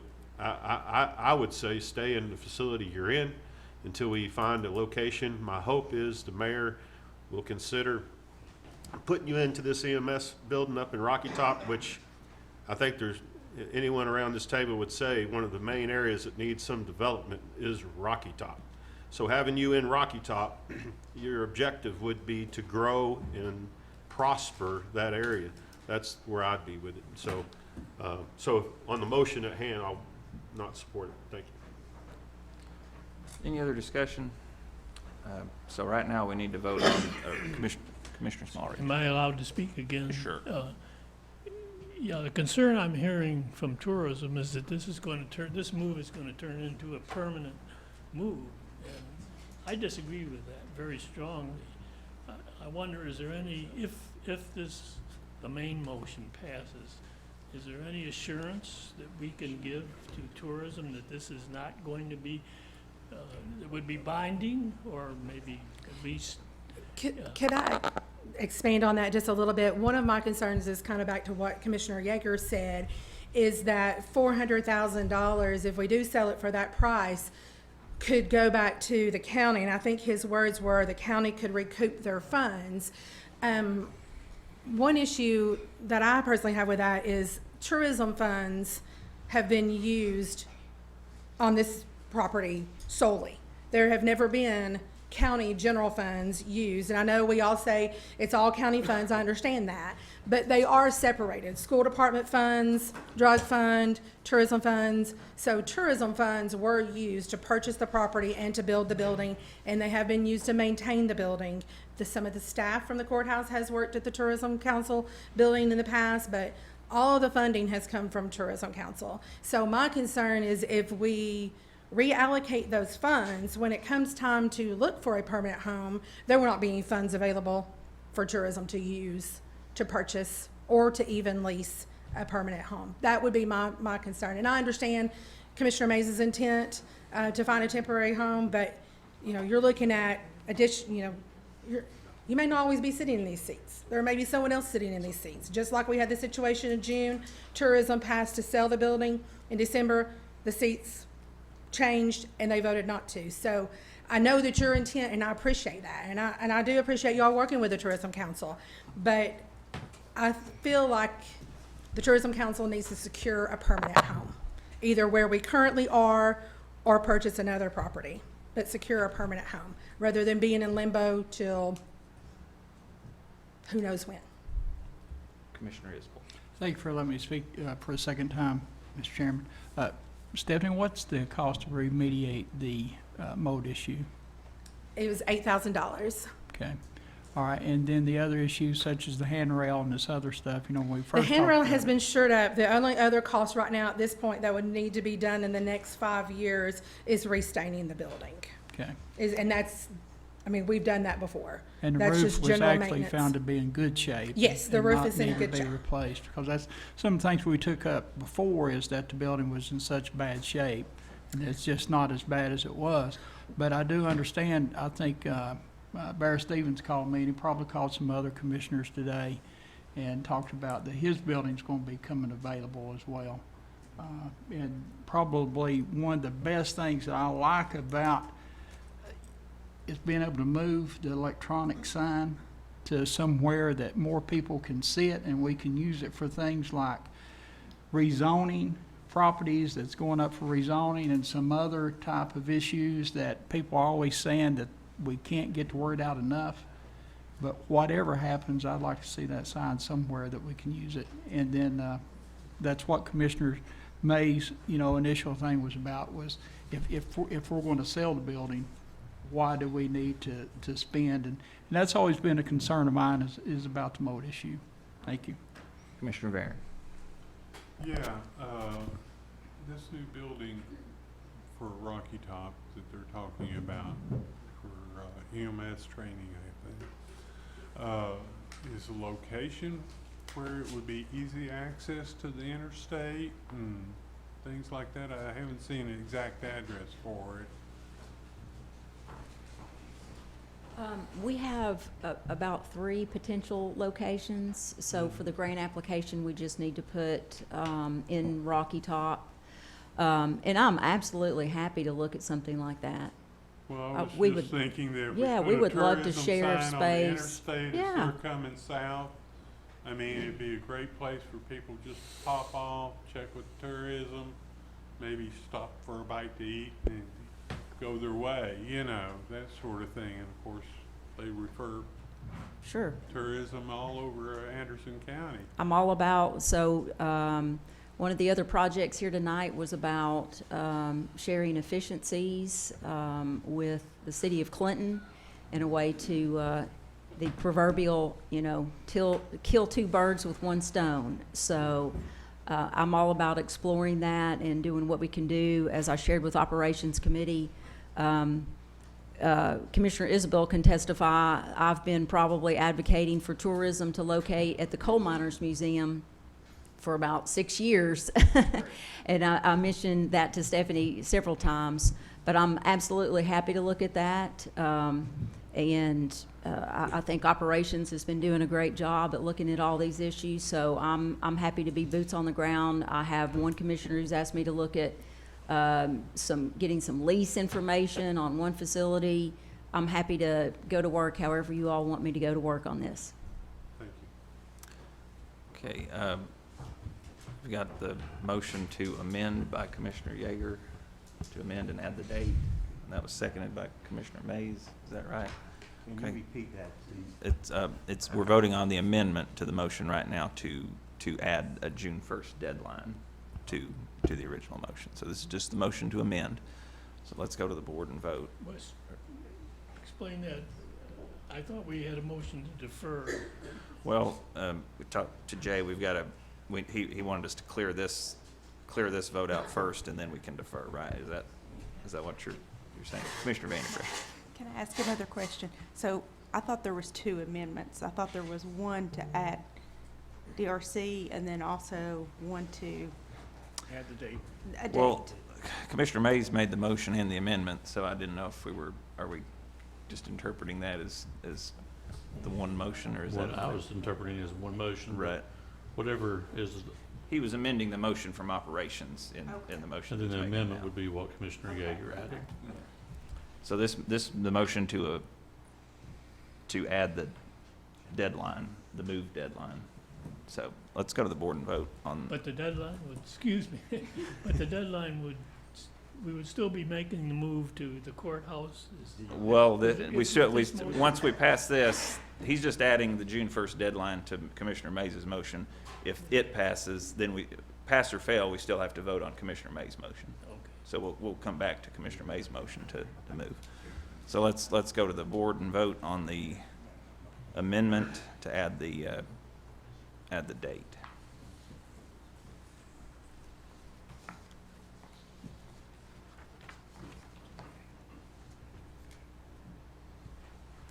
Six yes, 7 no, motion fails. Okay. Now we're back to Commissioner May's motion to move the Tourism Council to either the second floor vacant office space or DARC building. Is that right? That's correct. And that was seconded by Commissioner Yeager? I don't remember. I I'll think take so. it. I'll take it. Seconded by Commissioner Yeager. Okay, go ahead and put that on the board. Motion by Commissioner Mays, seconded by Commissioner Yeager. Oh, it was. Second. Yeah. Was it This is Commissioner, the amend, Commissioner Allen? motion come out of. This is to go to the DRC building, Or here. Or here, or here, Yes. yeah.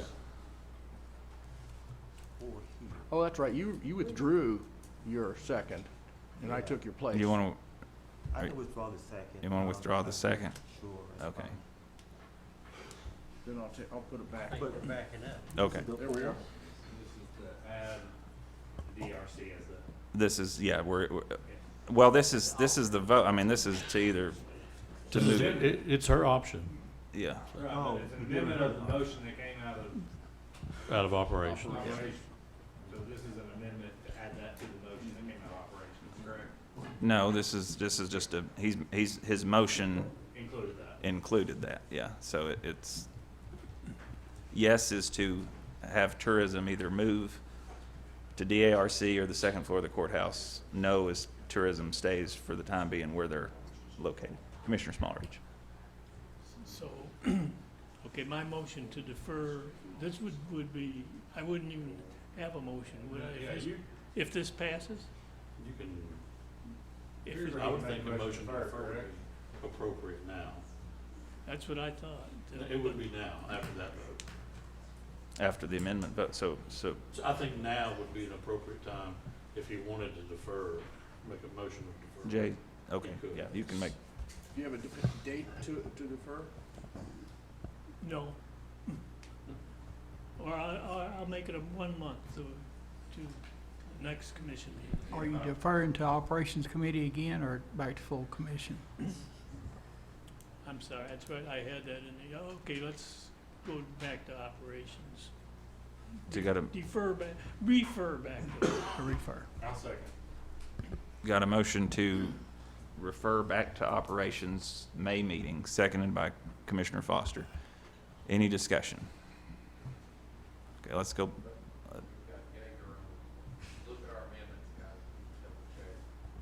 Well, his amendment failed, I think. So this is A referral motion. a referral motion to operations May meeting. So do we need to clear this, or? Yeah, clear. So we've got a motion by Commissioner Smallridge. Go ahead and hit the screen. Make your motion on the screen. Commissioner Smallridge, Commissioner Foster seconded. Any discussion on the referral? Is it referral or deferral? What are, referral? What? You're referring, Facts. I'm referring back. referring back to operations. Okay. Commissioner Palmer. Can I ask what the purpose of referral and referring it back to operations would be?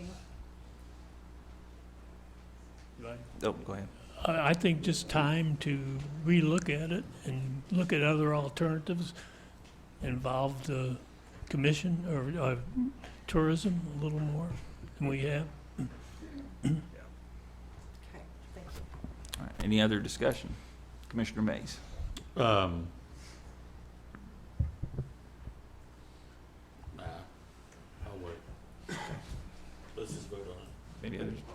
discussion? No. Okay, let's go to the board and vote. Yes is to refer back to operations May meeting. Motion fails. 6 yes, 7 no. Okay. Referral fails. Back to Commissioner Mays made the motion to either move tourism to the second floor of the courthouse or the DARC. I'll throw my second back on. Got a second by Commissioner Yeager. Any other discussion now? All right, let's go to the board and vote. This is to move to DARC or second floor. 6 yes, 7 no. Motion fails. Okay. Commissioners. Let's see, was that yeah, that was going to conclude the Operations Committee report, but I've got a question.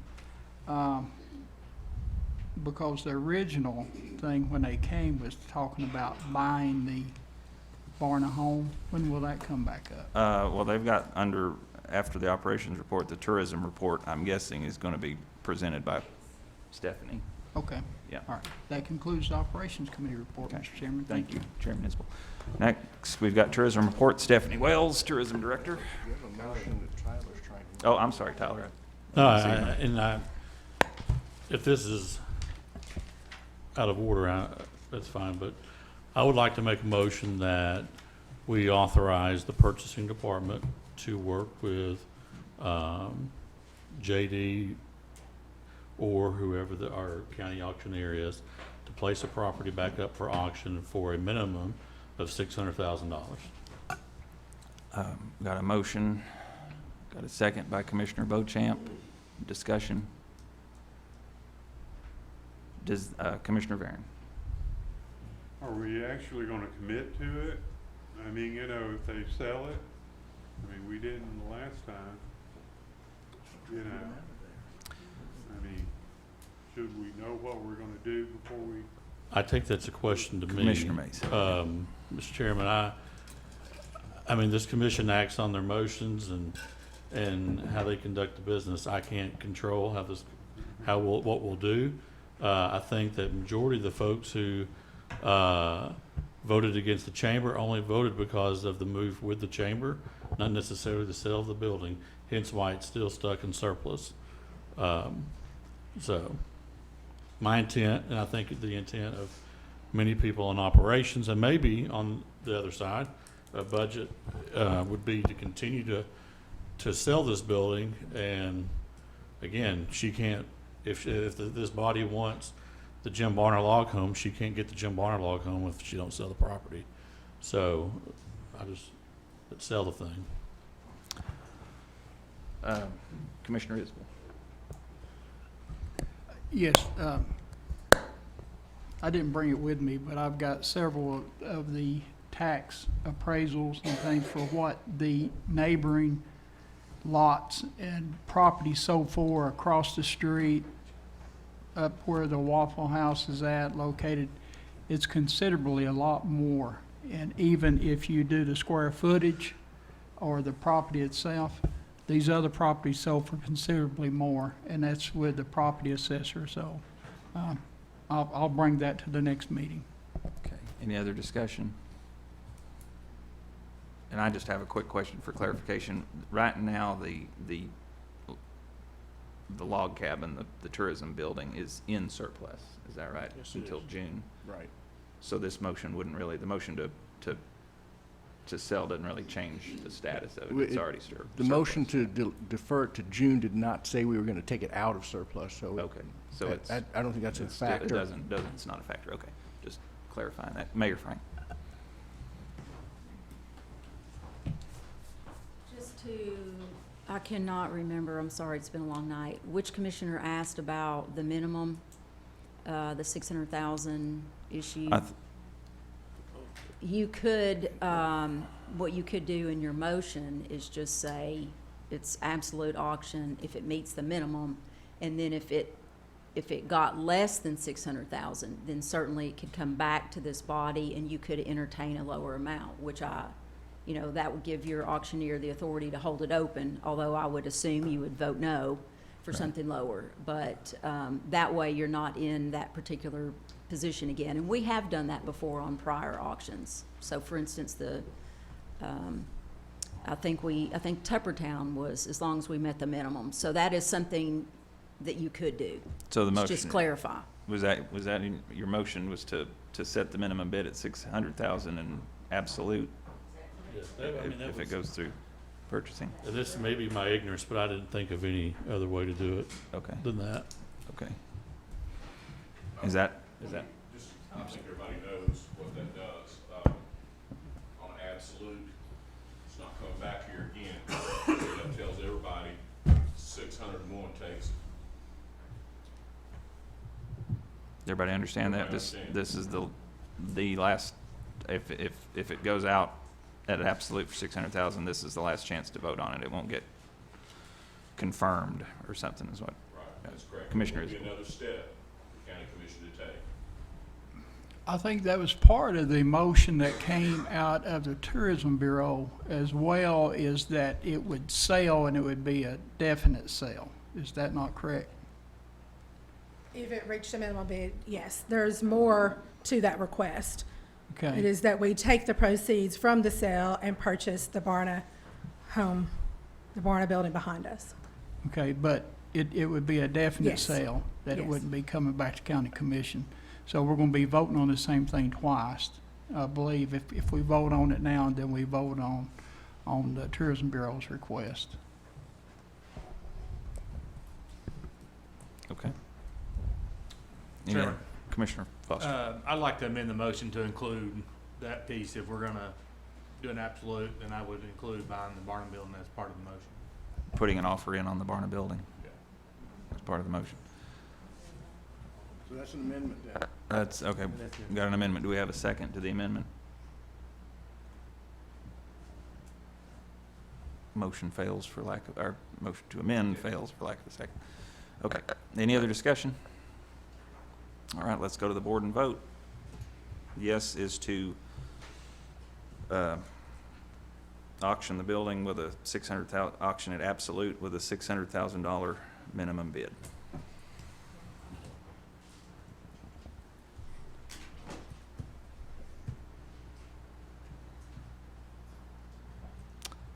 Motion passes, 9 yes, 4 no. All right, now, Commissioner Mays. Mr. Chairman, if we could, since the discussion about the proceeds, I would like to make a motion that our finance director speak to the comptroller's office and to determine officially where the proceeds go in the event of the sale of this building. And whatever that opinion is how we move forward. Motion and a sec. Mr. Mays, I think I can answer that. They're not going to issue an opinion. I've asked them for it. They tried to work together, and they put it on old Jay. So I guess your question is next, Jay, when you write me opinion on this, Yes. and I'll certainly do that for you, sir, if you desire. But Please do. they have kicked it back to me, is the way I see it. Okay. If that's what you want, I'll get you an opinion on it. Does that need to be in the form of a motion, or? Now, I'll do it for any commissioner. If you ask a question, I'll get Okay. you the answer. Okay. Will you share it with all of us? Of course. Commissioner is. Well, that brings up another situation, because what they're planning on doing is, we don't know until he gives his opinion. They were planning on using that money to buy the Barna log home if that passes. So how can we proceed Well, until we know the answer to that? we probably need to, let's move into the tourism report, and then if somebody wants to make a motion on what she presents, then we can discuss maybe that part. Okay. I guess. Right now, I am writing an opinion at the request of Commissioner Mays. Okay, thank you. Thank you. Tourism report, Stephanie. So if I'm correct in assuming that you all just approved the auction of the building. So the only other part that's left of the recommendation from the Tourism Council is to purchase the Barna building for $500,000 to enter into a contract with them. And that was voted on by the Tourism Council. Yes, Tourism Council did approve it. They looked at the facility, and I know several commissioners also visited and looked at the facility and felt that it met our needs. It has additional space, office space that we need also. And it has a public space for visitors, has a lobby area for visitors, and it still is located near the interstate. Do you know what the vote was? Was it a unanimous vote or Yes, of the unanimous members present, among the yes. members present? How many Yes. members were present? Do you know?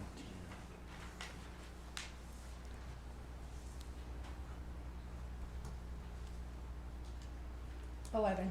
11 commissioners.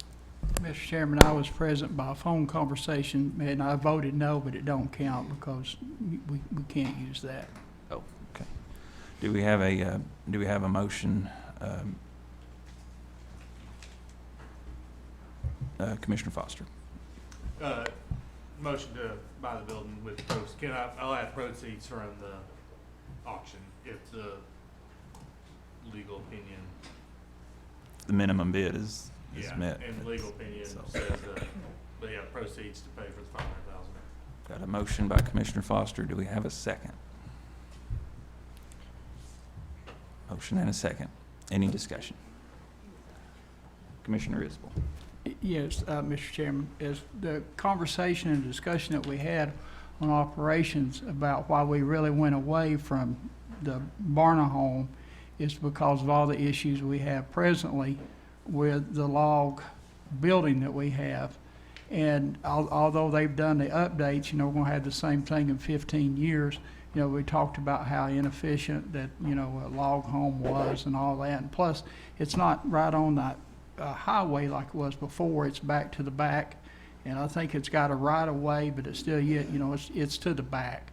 So what happens to the sign? Where does the sign move? So then when you're that far away from, the main road, are we doing any justice by just moving it from the front to the back? Because back in 2011 or 12, I think, when we looked about buying this building before, and that was one of the major concerns. Why would you give up a piece of property that's right on the highway for tourism and move to the very back of the lot where it's not going to be seen?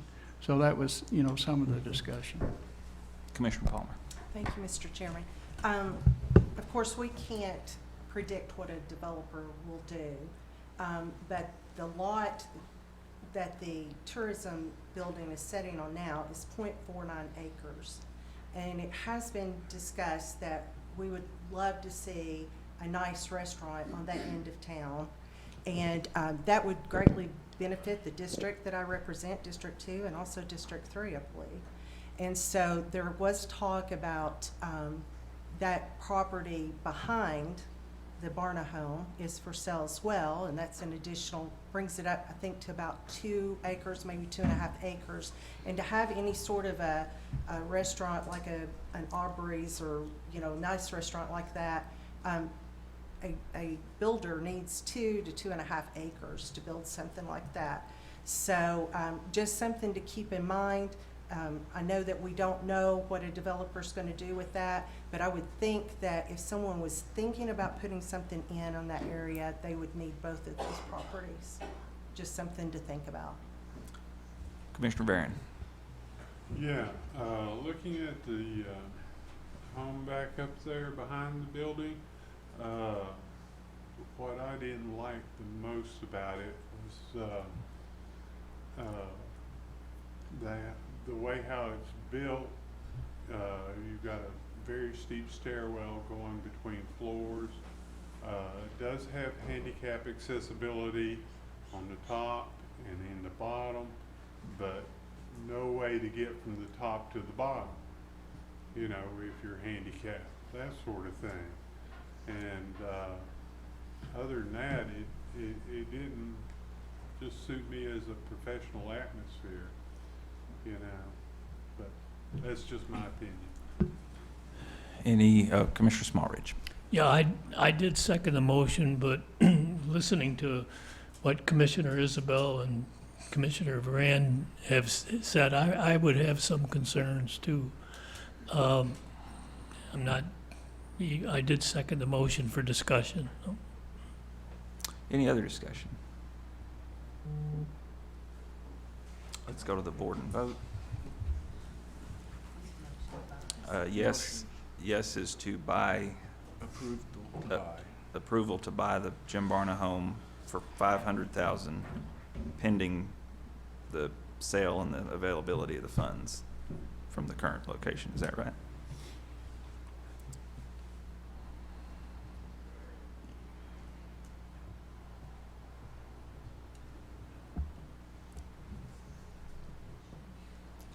One yes, 12 no. Motion fails. So I guess my main concern at this point, to report back to the Tourism Council, is if the building is auctioned, we do not have an office. So any recommendations on where we should? Commissioner Isbell.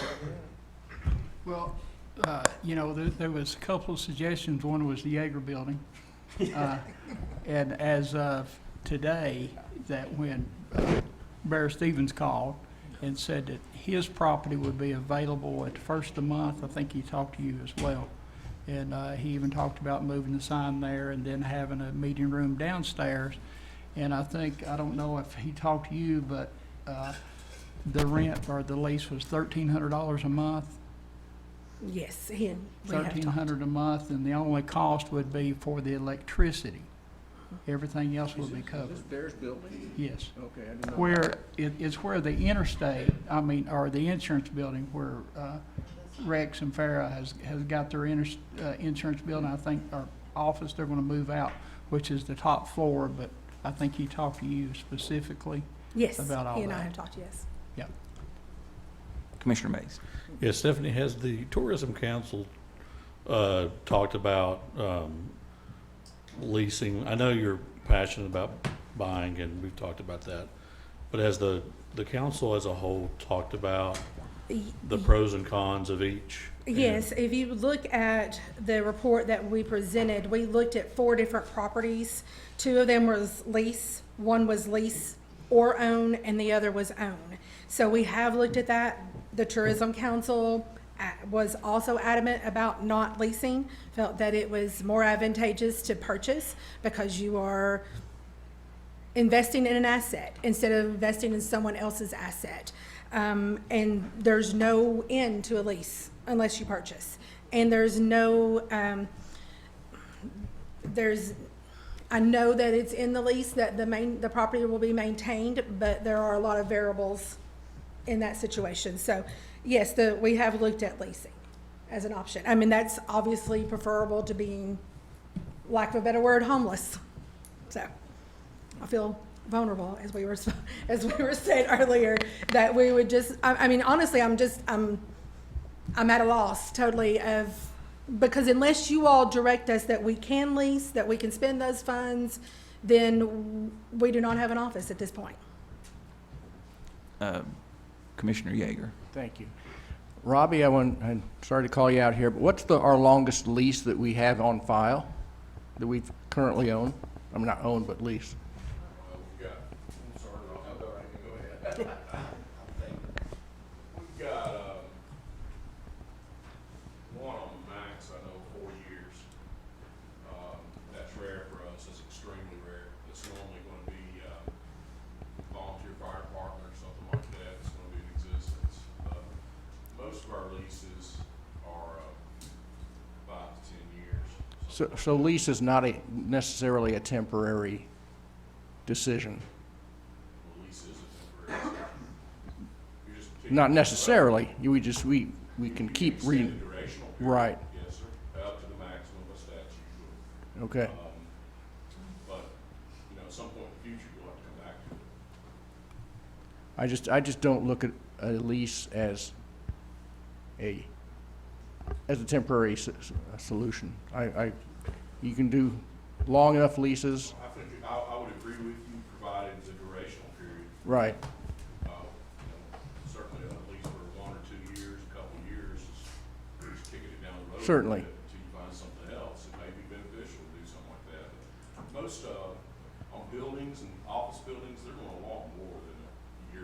Exactly. Most of the time, we're gonna see that be around 5 to 10 years. Okay. All right, thank you. Yes, sir. Commissioner Palmer. I had a question of the building that Bear Stevenson is offering. When will that be available? Do we know? No This idea. building here? I've been told by, I think, the end of the month, maybe the end of May, I'm not sure. Okay.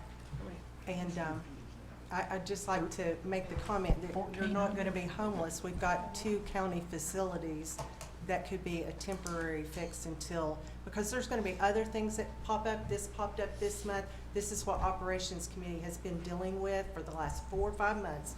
These opportunities keep presenting themselves, and until we find the right location that everyone can agree on, we have the DARC and we have the courthouse that are free and could be a temporary housing until all parties can agree on a location. And something perfect may come up in the near future if we just give it some time or just kind of buy our time here.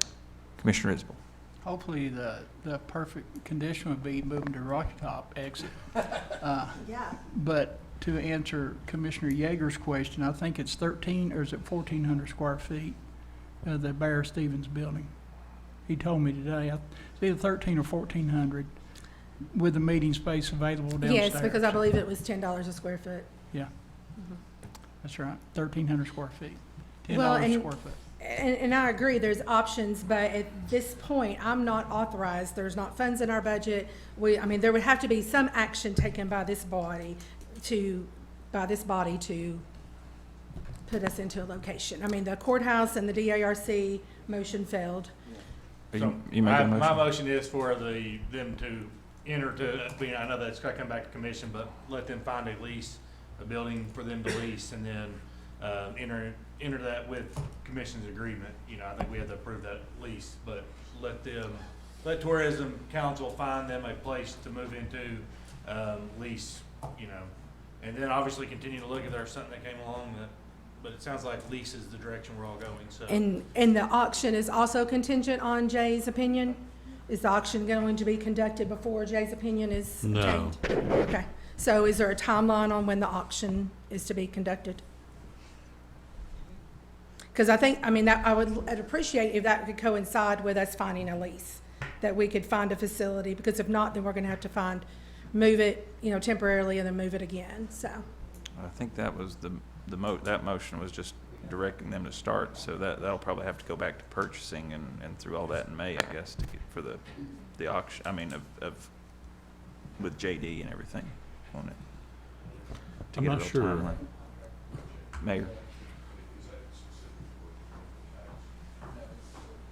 We have a existing contract, so what we did is we went out to bid for auctioneers for a period of a year, and we went through that entire process with interviews. So we do have an existing contract, and I was just looking back at Robbie. We can talk to Catherine Ashmeri, get with Mr. Deal about he would have an expectation for advertising time frame and all of that. So we could send that back out to you in a memo or email or something.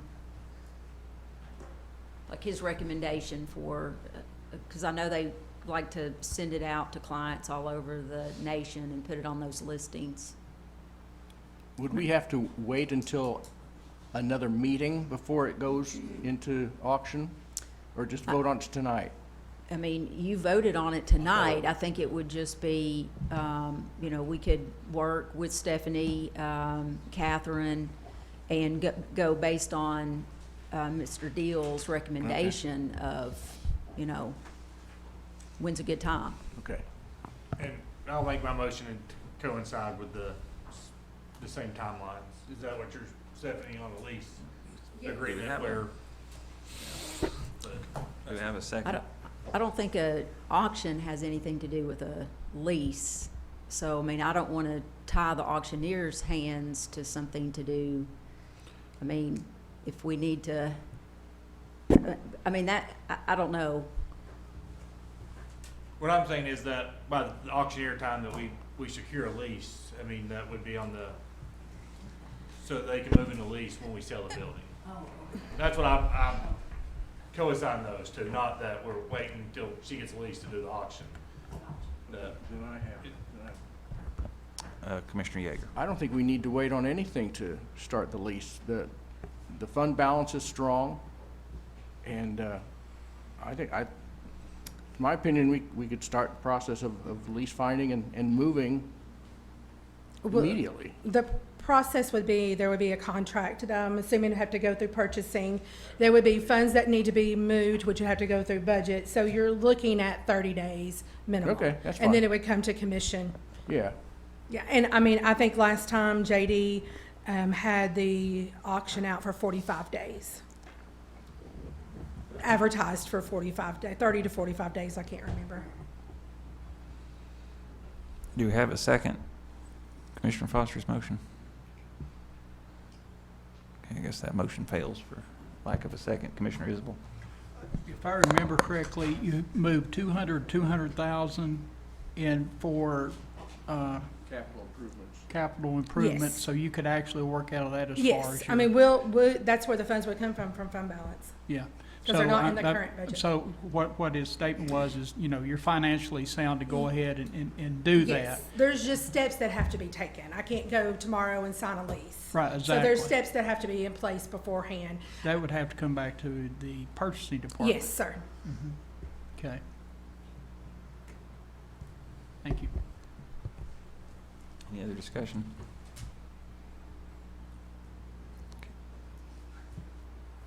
Was that all from the So, Commissioner Isbell? No, go ahead. I was I just know saying, what- we need to take action if we want her to move into a lease, so, I mean, my motion can be I'll make the motion that we let her move into a lease, however we need to do that. I don't, I don't know. understand your desire, but what we're gonna have to have is she go out and start shopping now. Yeah. Get a lease, bring it back, start moving through the process. I'll have to approve it, purchasing will have to approve it, and then it'll have to come back here. Because more than likely, it'll be a contract that'll extend beyond a year. So it'll have to come back here to be approved. So the quickest that we could do into a lease would be next month. And that's absolutely the quickest we could do it. But, to your point, you know, there is still steps that have to be taken. If you made a motion to enter into a lease, that's really not needed unless you want, I don't want to talk No, about it. and that's fine. It's gonna come back here for the lease approval. I think she was looking for direction that she wanted us, so I was making a motion to give them the authority to go look for that, which obviously would have to come back here. Is that implicit? But if we don't need that, then I'm fine with not making that motion. I just Does want everybody her to- understand she's gonna be shopping this? Yes. And that's okay, right? I think they all understand you're gonna be shopping for a new home. And then we'll find something, get with myself and Catherine, and we'll start expediting the process. Thank you. Commissioner Isbell? That's what my statement was going to be, is to be able to give the tourism board a direction to go ahead and move forward instead of saying, you know, we don't know what we're going to do, but, you know, I think the law director gave that instruction. Thank you.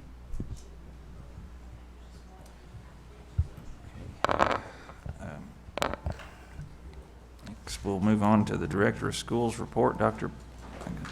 Parrott. Thank you for allowing me to come and speak for just a minute. I gave out a sheet to everybody just a little bit earlier tonight, and it's a kind of the proposed compensation plan that we're going to this next year. One of the things that, as you know, the state is moving from BEP to a TISA. And good news is we're going to get some more money. As always, when you have that, the state adds some things to that.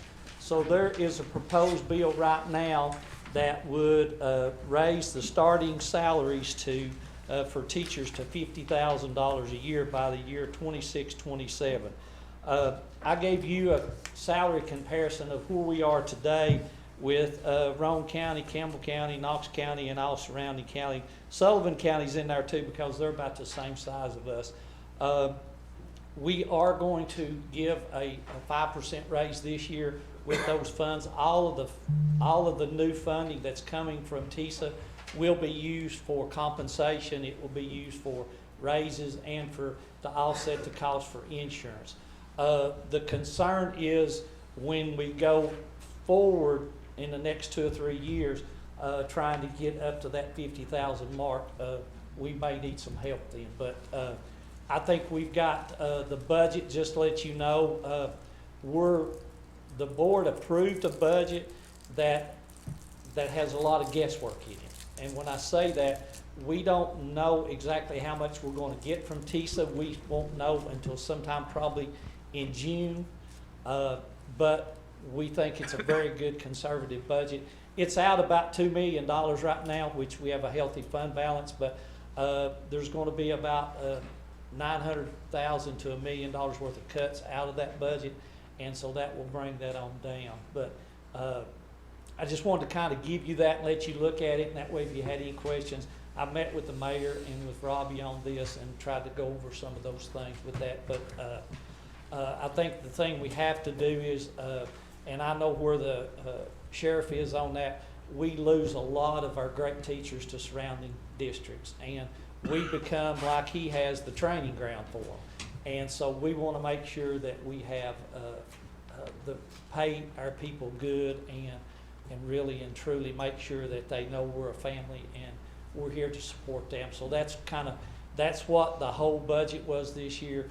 There is no new initiatives in the county school budget. It is all for teacher and staff compensation. So,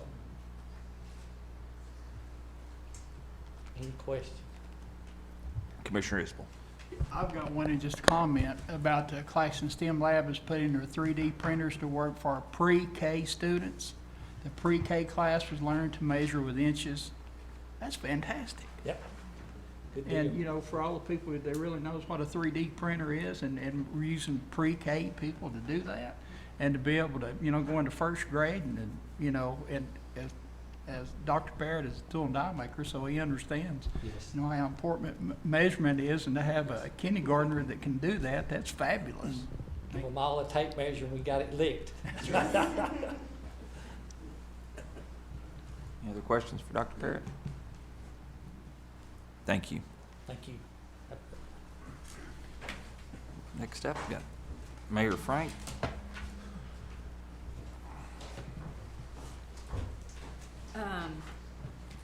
The only item you added to the agenda tonight, and thank you for doing that, this was, we received a grant kind of last minute. They wanted a quick turnaround. This is a grant contract for the Sheriff's Department for the detention facility. It is for evidence-based programming, and I am requesting your approval.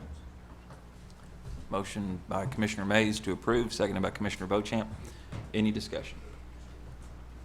Let's go to the board and vote.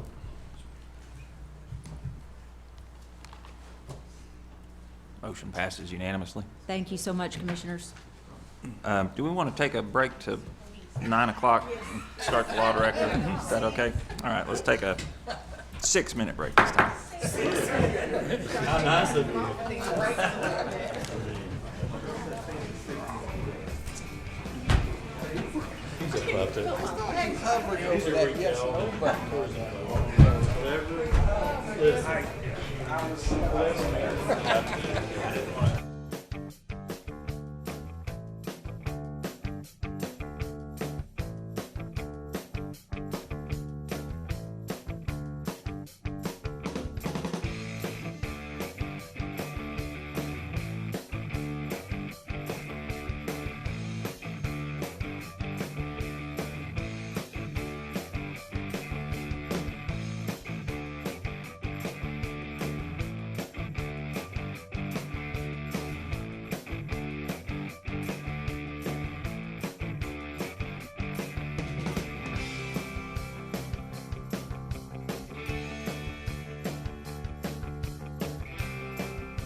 I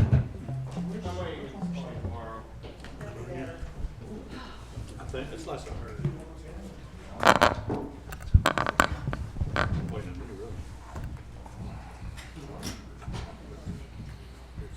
Good now. Everybody. All right, whenever you're ready. Jay? You ready? Yep. Okay, thank you, Mr. Chairman. I'll try to be quick here. Turning to my written report. Any questions on Section A, contract approvals? Okay. Section B is your zoning violations. And we do have a pending opinion coming out on bins. It was requested by operations, and I think the meeting is the 21st, Mayor. Something like that. Next Friday? So, That's, this coming Friday. it's coming Friday. Yeah. Okay. Or next Friday. yes. What meeting is it? Yeah, exactly. Would- On would- bins. The meeting is at, oh, okay, at, okay.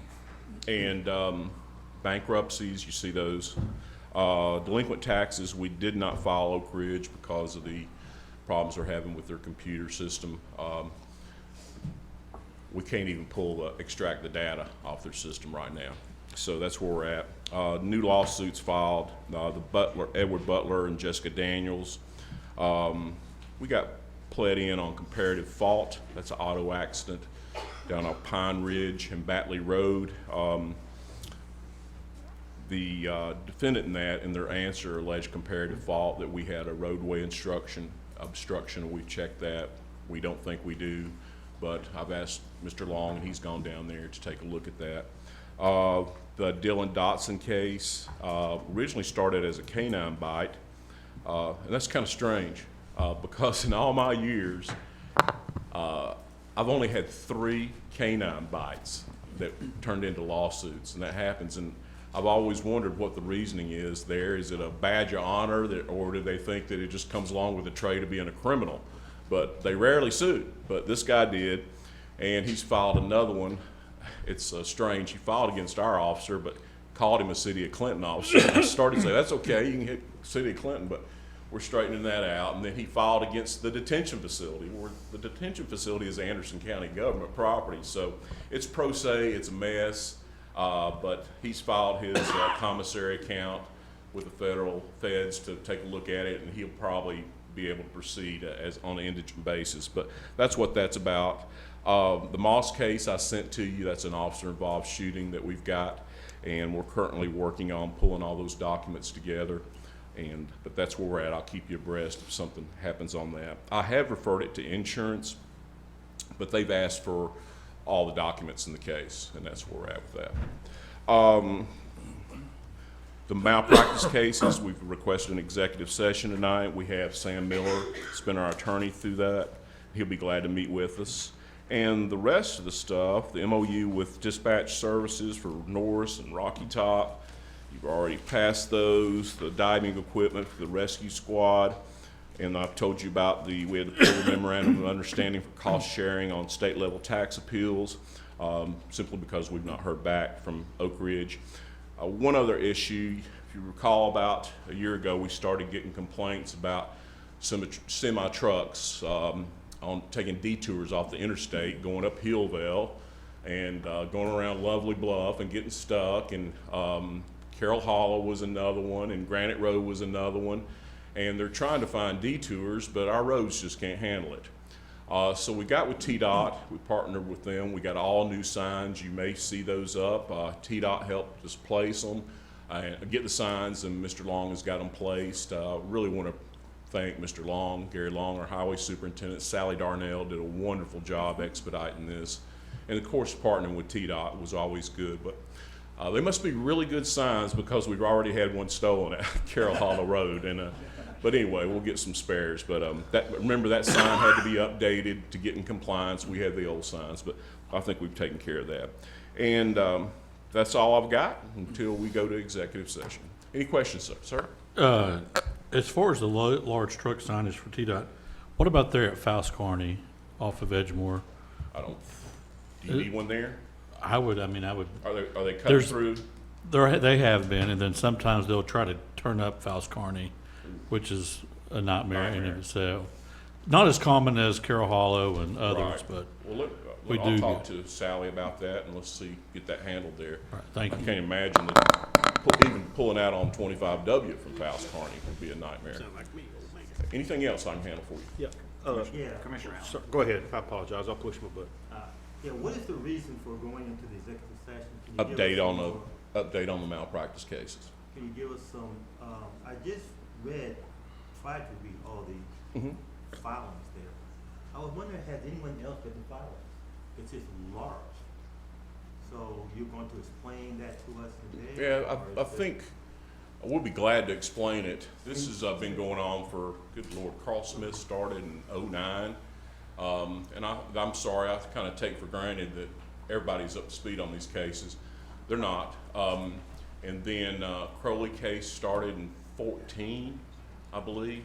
But if you have any questions, I said in my email, please call me, email me. I'll be glad to help you with it. But you do have the complaints. I think I sent you a couple other materials for you to look at. And but anyway, anytime you have questions, let me know. Is the mayor allowed in the executive sessions? She has been. I was curious because years ago, when I was sitting out there, Mhm. the mayor was not allowed. It depends on the issue, sir. And How about this issue? does the mayor want to be here for this one? I don't know, I guess I have a question on who the client is. Who the Anderson County government. And I'm on one with Anderson County government. The other one's Sheriff Barker with Anderson County government. And we'll need a motion and a Need a vote to motion. go into that when we get to that. Any other point. questions? This is a motion, do we have to have a motion to go into? Yes. executive We'll have to session? vote to do that, yeah. Commissioner Wendell. Thank you. Back to Commissioner May's point. Commissioner Mays, we do have some signs out there, but they may not be the ones that are Yeah, I needed. think they're the older ones. Yes, you're right. Yeah. So I'll speak with her tomorrow. Thank you. thanks. Anything else? Thank you so much.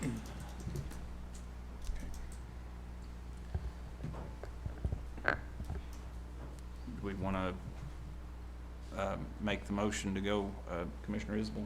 Motion. Motion to go into executive session. Do you want to make that at a certain time, after the committee and board reports or before? Or We have rules to do. After. after, Yeah. make that like item 10-3, I guess, executive session.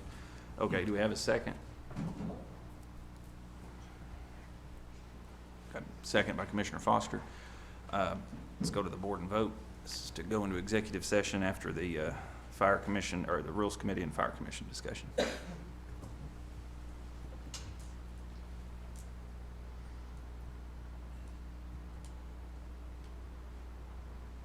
Oh, Jerry's Oh. gone. Jerry's gone. Commissioner White's absent. So like Chris is asking for him? We're abstaining, Jerry. 10 yes, 2 no, motion passes. Okay, next we'll have the committee and board reports. We'll start with Rules Committee by Chairman Smallridge. Yep. The Rules Committee met on April 6th and approved the following modifications to the rules. And if it's okay, I'm just going to do a quick summary, since you all have that information in your packet. You can read it. But we had 4 or 5 changes.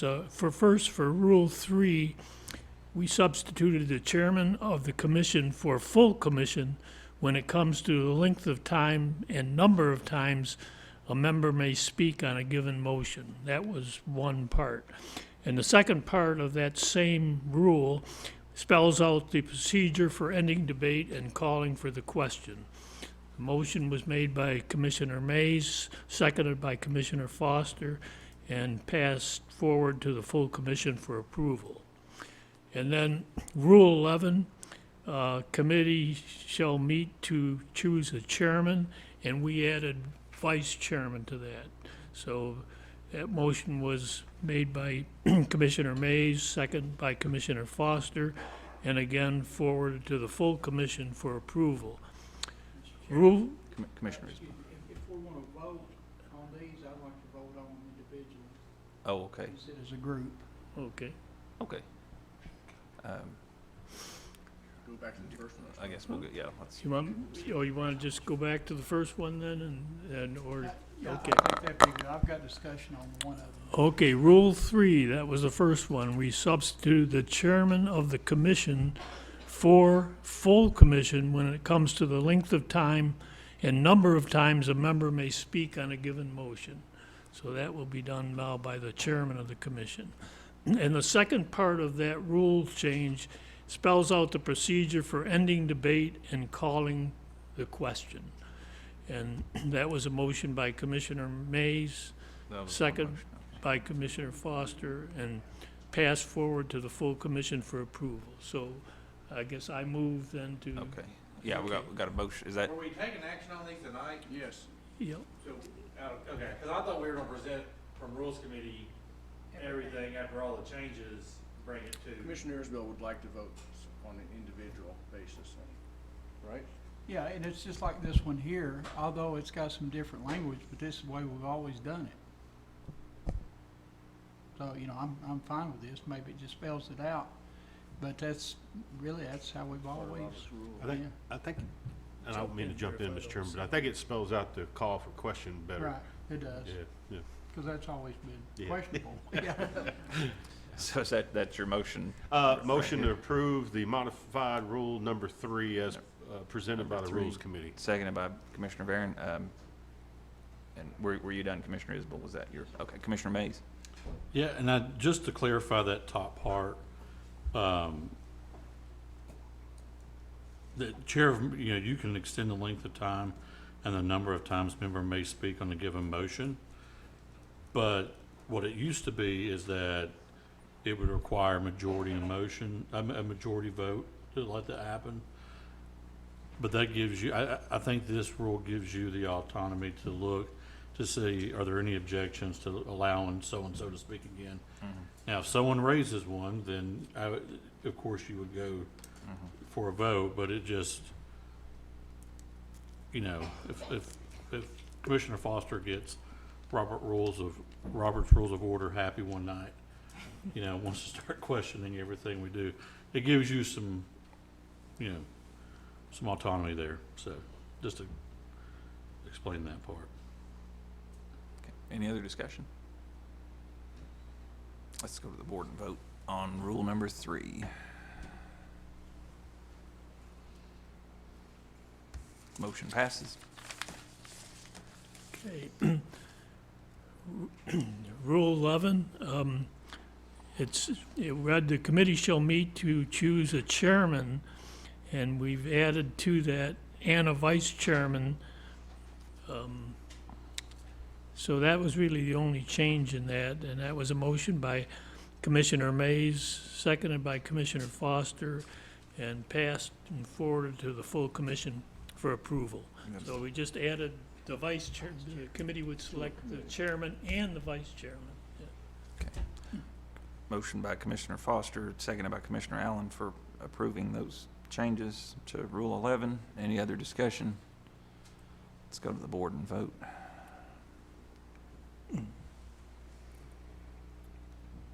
Motion passes. Okay, and then Rule 14, quorum for all committees appointed by commission shall be 5 or a majority, whichever is less. And that changes 5 instead of 3. It'll take 5 for a committee, any committee appointed by the commissioner to have a quorum, or a majority, whichever is less. Motion by Commissioner Mays and forwarded, and seconded by Commissioner Foster, and forwarded to the full commission for approval. Got a motion by Commissioner Foster, seconded by Commissioner Yeager. Commissioner Isbell. Yes, question for the law director. Does that include statutory committees? And I didn't think so. County commission committees. Okay. You got statutory committees, then you got some that are formed by resolution, some that are formed by private act.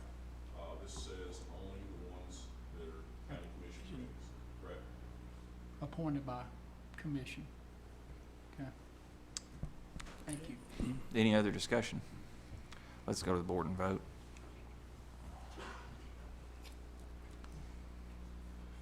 Motion passes. Okay, and then a brand-new rule becomes rule number 25. Committee reports shall only include action items that were passed by majority vote. Motions that failed or died in committee may be added to the agenda by a vote of 2/3 majority of commission. If a member moves to approve the added item that failed or died at the committee level, passage shall require a 2/3 majority vote by commission. Motion was that by Commissioner Mays, seconded by Commissioner Foster, and forward to County Commission for approval, the full commission for approval. Motion by Commissioner Mays, seconded by Foster. Commissioner Wandell. Thank you, Mr. Chairman. I may be misinterpreting this new change, but is this saying that when we have our committee reports to full commission, for instance, I'll be talking about the fire commission next, are you saying that in this rule, the only thing that should be discussed is items that were passed by a majority vote? No, what I'm saying is any action item that was added on the committee level, not if it's just a report or making someone aware of discussion, but if it was an action item that a motion was made, you know, whether it died or lack of second, that it would not be included. And I think that's the common practice now. But it wouldn't include informational topics. Like a budget item that failed in budget committee. Yeah, so if Couldn't move. if there was a budget amendment that no motion was made, or it died for lack of second, or if it just failed outright, then I think the proper thing would be is that it goes back in front of budget committee. Because I think it would circumvent the budget committee to try to come up here. Now, the concern is that it would kind of, and I fully understand it, that it could create super legislators having that kind of control, but I think it strengthens and honors the committee process. But to answer your question again, I think any informational piece that you wanted to share as your report would be appropriate. I guess I just don't read it that way. The way I read it is, you know, committee reports shall only include action items that were passed by majority vote, and that concerns me. To your point about budgets and motions failing, I mean, there's been, and Mayor can attest to this over the years, there's been items not passed budget, then go full commission, and 16 commissioners would pass it. Not often we kick it back to budget, sometimes, and then it get retaken back up. So to me, I feel like we're kind of limiting, you know, sharing information, and I know that's not your intent, Commissioner Right. Mays, but I don't, you know, I feel kind of hesitant when I go to the next report, because I'm going to give information, and it goes against what I'm reading here, because there wasn't a whole lot of motions, but it's important to me. But anyway, I don't like the way that reads, and I just feel like we've always operated the way you're suggesting. If a motion fails, we don't really report on it other than it failed. We don't pick it back up and try to pass it again. So that's kind of the way we've always, at least that's my interpretation. No, and I'm happy to, you know, take any amendment that would make it, I see where, you know, looking at it now, I see where you're coming from on informational purposes. Now, that's, but in terms of the other language, you know. Yeah, it's always been that way. You have to have 2/3 majority to get it back on the agenda and to take up action in full commission. Yeah, I just didn't see that written anywhere in the rules. Mm-hmm. And so it's kind of like the call to question, just trying to memorialize it into the rules. That way there's really no question in terms of. Could we just, I mean, would you be open to just deferring this back and looking at it? Happy to. And doing some more, I like your intent, I know where you're coming from. Yeah, no, I'm good with that. I knew this one would probably bring the questions for sure. But no, I'm good with deferring it, referring it back to, rules to kind of clean it up. But, yeah, and in any guidance from anyone, the mayor and whoever in terms of this, I just want to make sure that we honor the, the committee process and, things that don't, sometimes don't even make it to committee that end up on the agenda last minute. And I definitely want to, honor those but I'm happy to support a motion for referral. Mr. Chairman, I'll make a motion to refer it back to the Rules Committee for, what number was that? 25. 14? 25. 25, I'm sorry, Rule 25, just for clarification and come back to full commission for another vote. Motion by Commissioner Wendell, seconded by Commissioner Isbell to refer back to Rules Committee. Any discussion on that referral? No, but I'd like to say what I wanted to say anyway. Anything that's on the consent, we can pull off anyway, even if it's just for discussion. So if it's something that, I'll call this the Jerry Creasy rule. He always pulled off the ADA that was on consent. So anything we want to pull off consent to talk about is easily done anyway. Okay. Thank you. Where I'm coming from? Yeah, yeah. Okay. Yeah. Commissioner Isbell. Yeah, well, there's two things right here, actually.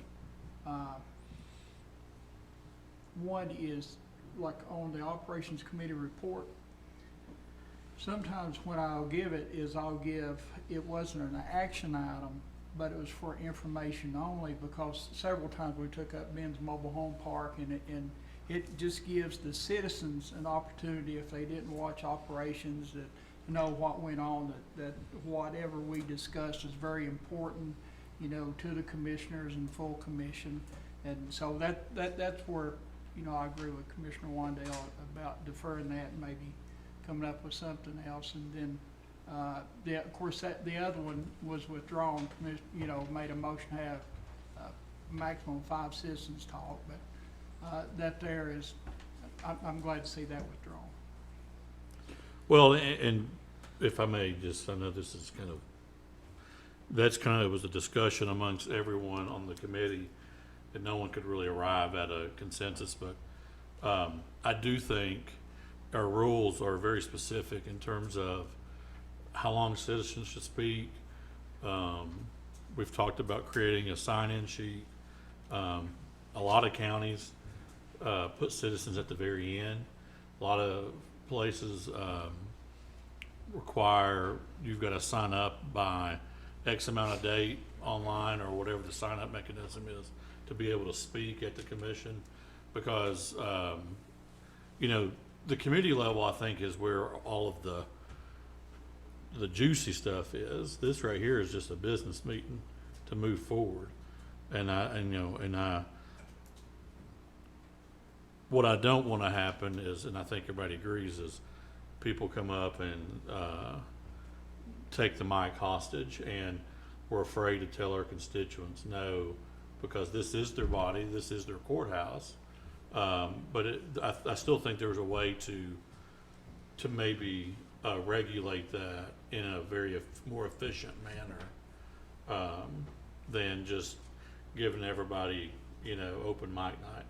So, but we withdrew it. It's definitely something that will be discussed probably over time for sure. I would just caution anyone to try to, with all due respect, is to not give, any citizen an ample opportunity to speak on whatever they want to, but, limit it to 3 minutes is good, and with the rules that Commissioner, or Chairman Anderson does, and Commissioner Wandell, myself, and everybody that's been a chairman, is try to limit it. If one person speaks for it, there's no need to repeat yourself or something like that, but I would just caution to try, and let the people speak first, because, we moved something that was going to be a hot topic to the end of the meeting, and they're not here anymore. So I would like to keep that appearance of citizens at front. But that's Yeah, and I think that's what we did, because we had 2 different sections for citizens speaking, and it just, Rules Committee and then full commission agreed that let's let them at the very beginning, after we approve, before we approve the agendas, is to let them, you know, share what may be on their mind. But no, points well taken for sure. I appreciate the job y'all are doing, I really do. Commissioner Foster. Two things. One, on the motion, and I think really it probably should just be action items that we take action on, like instead of on the report, that items that have action on them have to have been passed, like by majority. I got you. Right, so the majority, you don't take any action item, has to be passed by majority. Reporting, so we can clean that up in Rules Committee, but I think that would fix the issue you're talking about. And the other thing, I thought we had discussed in Rules Committee about doing the sign-up sheet. Did we not pass that to have a deadline? I don't think we did. No. Okay, no other discussion. I guess we can do a voice vote to refer this back to Rules Committee, I guess. All those in favor to refer back to Rules Committee, say aye. Aye. Any opposed? All right, motion passes. Was that all from the Rules Committee report? Thank you. Sorry, one more thing.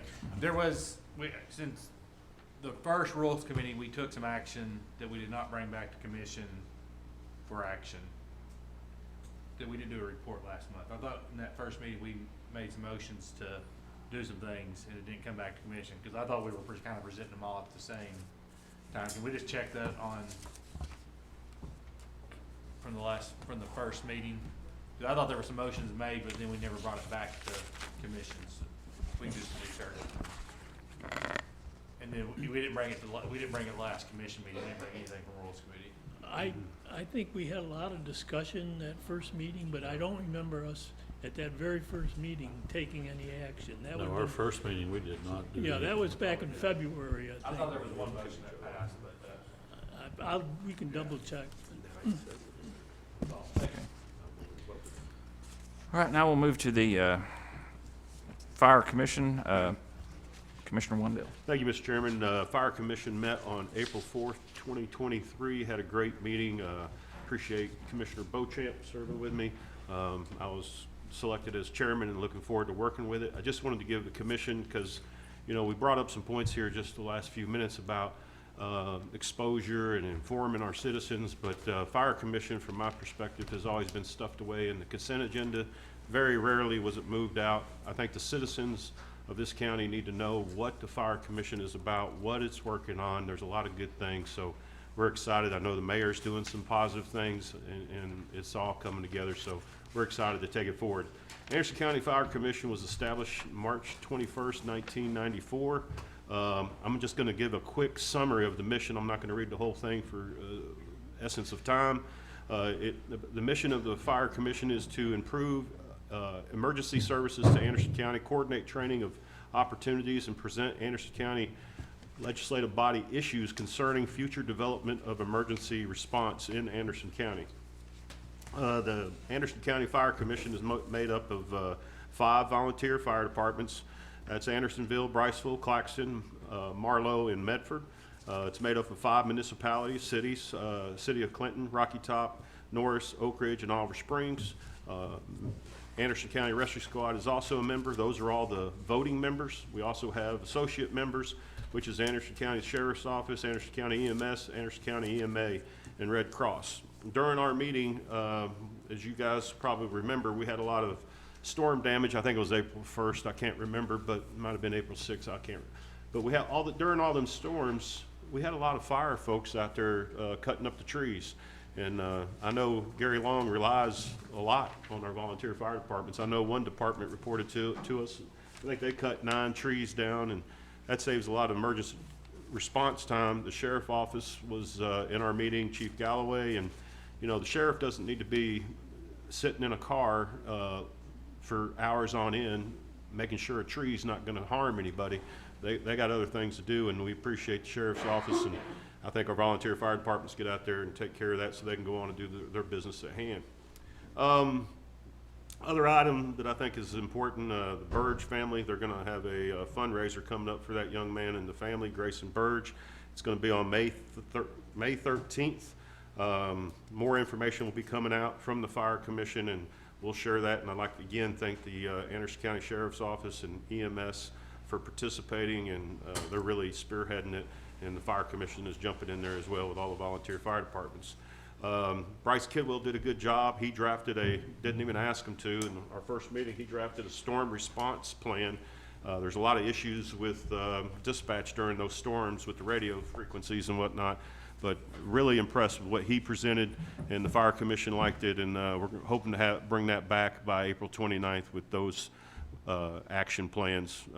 So that's it. One last thing, Mayor, I wanted to make this announcement. Oak Ridge Fire Department, you might know, in the ARP money, the ARP money, we put money into Oak Ridge for the training tower.